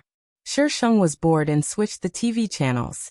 The female lead had not met the male lead yet. The male lead should still be abroad. Shi Sheng took out his phone and sent a message to Lan Qing. Lan Qing had just finished a meeting. He was rubbing his temples when his phone rang. He unlocked the screen and saw the message. "Brother, are you free? I'll treat you to a big meal." The tiredness on Lan Qing's face disappeared. His fingers quickly typed a reply. "How can a busy person like you have time to eat with me today? You choose the address. Do you want me to pick you up?" "I'm here to pick you up." Lan Qing looked at the message and shook his head. What was this girl up to again? Lan Qing asked his secretary to come in and clear the rest of his schedule. The secretary's face was full of understanding. It must be the young mistress who asked the president out. Otherwise, the president would not reject his work. Everyone in the company silently gave Lan Qing a nickname: Crazy Sister Spoiled Demon. Shi Sheng parked the car in front of Lan Qing's company and waited for him to come down. There was a song playing in the car. The tune was very light. He wondered where Lan Qing had found it. Click! Suddenly, someone opened the car door. Shi Sheng turned his head. The person standing in front of the car was wearing a cap. His head was lowered, so he could not see his face clearly. He was dressed like a gangster. He did not look like a good person. Shi Sheng silently looked at the idiot's behavior. Did she not know how to lock the car door? The person tried to open the door but failed. Seeing that the person inside had no intention of opening the door, he ran away. A group of gangsters followed behind him and ran past his car. Shi Sheng was speechless. Young people nowadays were so lively. Knock knock. Shi Sheng saw that the person outside was Lan Qing and opened the car door. Lan Qing quickly got into the car and closed the door. His actions were smooth. Lan Qing looked very bright. After changing out of his suit, it would not be an exaggeration to say that he was a college student. His temperament was also very warm. "Is there something on my face? You've been staring at me since I got in." Lan Qing touched his face strangely. Shi Sheng grinned. "No, it's just that you seem to have become more handsome." "Well, to hear you praise me, there must be something going on. Tell me, what do you want?" Lan Qing knew his sister's tricks well. Shi Sheng pursed his lips and started the car. "I was just praising you. In the past, how many things did the previous host make this good brother do? Just by praising him, he already knew what was going on." "Thank you, Your Highness." Lan Qing took off his suit and threw it behind him. "Hey, Your Highness, where are we going for dinner?" "Let's go to Yihong Restaurant." Shi Sheng followed Lan Qing's lead. The two siblings got along quite easily. Shi Sheng drove the car to Yihong House. Yes, this place was called Yihong Lu, but because it had the same pronunciation as Yihong Lu, many people jokingly called it Yihong Lu Prince. "We're here." Shi Sheng nudged Lan Qing, who had his eyes closed. Lan Qing opened his eyes, stretched, and got out of the car. The guests here were all dignitaries, so the security was good. Reporters couldn't enter. Hence, Shi Sheng didn't wear a mask. He got out of the car and walked in with Lan Qing. While waiting for the dishes, Lan Qing didn't give up. "Baby, what do you want to say? You're making me nervous." "Shi Sheng, I'm just treating you to a meal. Don't let your imagination run wild, okay? Do you know Su Mu Yuan?" Shi Sheng felt that if he didn't say something, Lan Qing wouldn't be able to enjoy the meal. "Su Mu Yuan? Which Su Mu Yuan? How many Su Mu Yuans do you know?" "The one from Tomorrow Entertainment." Lan Qing frowned and looked at Shi Sheng suspiciously. "My university classmate. Why are you asking about him? I remember he's still abroad. When did you meet him? University classmate? This wasn't in the plot." "I guess so. When I studied abroad, I studied in his class for a few months. Didn't I come back later? It was during that time when Lan Qing's parents got into trouble, and he came back to take over the Lan Group." "Why are you asking about him?" Lan Qing looked at Shi Sheng with caution. "Baby, don't tell me you like him?" Shi Sheng rolled his eyes at Lan Qing. "You're overthinking." Isn't my contract expiring soon? I'm just asking about the background of the entertainment company, Shisheng said casually. Your contract is expiring in a year. Don't talk nonsense. Lan Qing exposed Shisheng directly. Tell me, do you like him? As the crazy sister doting demon, her contract was handled by him. How could he not know about it? Su Muyuan isn't a simple person. He's not someone you can control. If you want a boyfriend, you have to find someone who's easy to bully. Su Muyuan definitely can't do it. He's an old fox, Shisheng. Who asked you to talk nonsense with the male lead? When the dishes were finally served, Shisheng stopped Lan Qing with food. But after eating, Lan Qing started to brainwash him again. I'm really just asking casually. Shisheng was speechless. Really? Lan Qing put on an I don't believe you. You must be lying to me expression. Really? If I lie to you, I'll gain 5 pounds. I've already made such a terrible oath. If you still don't believe me, then I can't do anything about it. Why is this brother so hard to please? Lan Qing pondered for a moment and removed the I don't believe you expression. I'll believe you for now. Shisheng drove Lan Qing back to the company and asked casually, Brother, do you know the higher-ups of the Proud Sun crew? What's wrong? Lan Qing looked down at his phone. Suddenly, he heard Shisheng's question and immediately looked up. He knew the crew of Proud Sun. Didn't his sister go for the audition? With her ability, she should have gotten the role. Why did he ask this now? Oh, I want to get in through the back door, Shisheng said calmly. Lan Qing was so shocked that he didn't hold his phone properly. It fell to the bottom of the car and made a dull thud. Baby, are you upset? Lan Qing reached out to touch Shisheng's head. His sister wanted to get in through the back door. In the past, when he begged her to get in through the back door, she refused and said that she wanted to rely on her own ability. Now, she was telling him that she wanted to get in through the back door? I'm driving. What are you doing? Shisheng slapped his hand away. You didn't get the role in Proud Sun? Lan Qing found his voice after a long time. Someone took it from me. After hearing Shisheng's words, Lan Qing finally calmed down. It was common for someone to take a role in the entertainment industry. You have your ways and I have my schemes. It was just a matter of who was better. But it was his sister who took the role. That was unacceptable. Lan Qing bent down to pick up his phone. Lan Qing, the crazy sister doting demon, went online. Which role do you want? Brother is here. You can choose.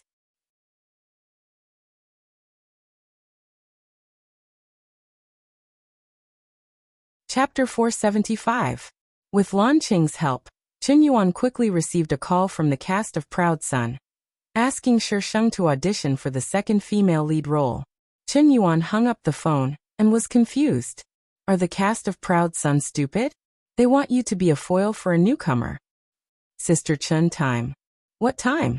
Chen Yuan took her phone and sat opposite Shisheng on the sofa. Audition time. Chen Yuan was speechless. Not only were the cast of Proud Sun stupid, but her artist was also stupid. Sheng, although this role is the second female lead, the character design is not likable and the ending is not good. Plus, with your status, you don't need to act as the second female lead. Shisheng was speechless. Her cheap brother got the role for her through the back door. If she didn't audition, she would be wasting the money. Sister Chen, I'm going to be a mascot. Shisheng had an unfathomable expression on her face. I'm just going to watch the female lead. Chen Yuan analyzed it from various angles, but in the end, she couldn't get rid of Shisheng's idea of acting for this role. She could only bring her to the audition. The audition process went smoothly. Because this role was special, they couldn't find a suitable candidate. This was also the reason why Shisheng got the role through the back door. In the original plot, this role was found in a hurry. There was nothing outstanding about it, and it attracted a lot of hate. Filming was set to start a week later, and the location was out of town. Chen Yuan had other artists under her management, so naturally, she couldn't go with Shisheng. Therefore, she assigned 2 assistants to her. Shisheng felt that he could be a rich playboy. 2 assistants were not enough, so he asked Lan Qing for 2 more versatile assistants to show off. Proud Sun was an ethical drama about human nature. The first part of the filming was set in D-City's film studio. Shisheng didn't come with the cast. Instead, he came in Lanqing's private jet. Yes, Lanqing was going on a business trip in D-City for half a month. In fact, Shisheng suspected that Lanqing's business trip was fake, and that he was really here to watch her film. How could there be such a coincidence? She was filming in D-City and Lanqing was on a business trip in D-City. In order to make it easier for Shisheng to film, Lanqing even chose the hotel closest to the filming location. However, the director was already in the hotel at that time, so Shisheng and Lanqing took advantage of the crew. "Baby, what do you want to eat tonight?" Lanqing leaned against the glass door of the balcony. His face was filled with the words pet, pet, pet. Shisheng paused. "Aren't you here to work? You have to eat even if you work. Your brother is not Superman." "Whatever." Shisheng tidied up his clothes. Just as the two of them were about to leave the room, a thunderbolt struck and it started to rain. Lanqing looked gloomy as he ordered the hotel's food to be served in the room. After dinner, Lanqing rubbed Shisheng's head. "Baby, rest early. I'm going to earn money to support you." "Good night, brother," Shisheng said obediently. After Lanqing left, Shisheng called Chen Yuan to report to him. Chen Yuan was busy giving instructions. Shisheng hung up immediately. Chen Yuan was not even 40 years old. Why was she acting like she was going through menopause? Just as she was about to take a shower, there was a commotion outside. Shisheng stared at the door for a while. Then he moved to the door and opened it. There were many people standing in the corridor outside. Their attention was on the two girls. One of them was blocking the door, as if she did not want to let anyone in. "I like this room. What's wrong with letting me stay here? I'm your senior after all." The girl who spoke was wearing a bright red dress and heavy makeup, especially the cleavage in front of her chest. It made people want to tear off the obstructing fabric and feast their eyes on it. "Miss Meng, this room was given to you by the director. If you have any complaints, you can talk to the director." The girl who was blocked by the girl in red was not angered. She just replied calmly. The girl was wearing sportswear and had a ponytail. She looked very energetic. She had a sweet face with a mole at the corner of her eye. It made her look even more charming. Wen Xiao, the female lead. The girl in red was Meng Shiran, a B-list celebrity. She was expected to enter the A-list this year. It was said that she was here for a cameo. Meng Shiran had someone supporting her. She was famous for being arrogant and domineering. Those who offended her in the industry did not have a good ending. Wen Xiao's room was brighter and bigger than Meng Shiran's. Naturally, she was not happy about it. If it was any other artist, they would have given up their room when Meng Shiran asked for it. But when Xiao was reborn, she swore that she would never give up what belonged to her. Hence, the two of them went against each other. "What director? Just give me your room." Meng Shiran looked at Wen Xiao with dissatisfaction. "Xiao, why don't you give your room to Miss Meng?" At this time, the people on the first floor were all from the crew. Seeing the two of them going against each other, someone reminded Wen Xiao. Meng Shiran was already famous in the industry, but Wen Xiao did not even have any works. It was not good for her to go against Meng Shiran. Wen Xiao took a deep breath. "There's more than one room like this. If Miss Meng wants, you can just change to another one. Why do you have to choose mine?" "Miss Meng, I, Wen Xiao, have not offended you. Are you purposely picking on me?" Meng Shiran was embarrassed by Wen Xiao's words. Everyone could see that she was picking on her, but she said it out loud. If word got out, people would say that she was bullying a newcomer. "It's just a room. You don't have to make it so awkward. There should be another room on this floor. I'll go down and change it for Miss Meng." The crew tried to smooth things over. Meng Shiran felt embarrassed. She grabbed the door handle and refused to let go. "I want this room." "Then, Wen Xiao, you change to another room?" Compared to offending Meng Shiran, these people would rather offend the newcomer Wen Xiao. Wen Xiao looked at Meng Shiran. Meng Shiran stared back at her provocatively. Wen Xiao was furious. Fortunately, she was stopped by the people behind her. In the end, Wen Xiao agreed to change rooms. However, when the crew went down, They were told that the same room on that floor was already occupied. Now it was awkward. When Xiao had already taken a step back. If she took another step back, people would think that she was easy to bully. So this time, she did not take another step back. She said that she would not give the room to Meng Shiran unless there was a similar room. Why don't we ask the guest? Someone in the crew suggested. That's the only way. Meng Shiran was hard to please. Even a newcomer was so hard to please. If this newcomer was not the female lead that the scriptwriter specifically wanted, they would not be so bullied. The crew sent out a representative to talk to the guest in that room about changing rooms. The crowd dispersed. Many people saw Lan Sheng standing in front of the door. The crew only knew that the second female lead was taken. They did not know who it was. So they were surprised to see Lan Sheng. You're tuning into the Earbook Haven YouTube channel. Don't forget to subscribe and join us on this journey to catch the most captivating stories.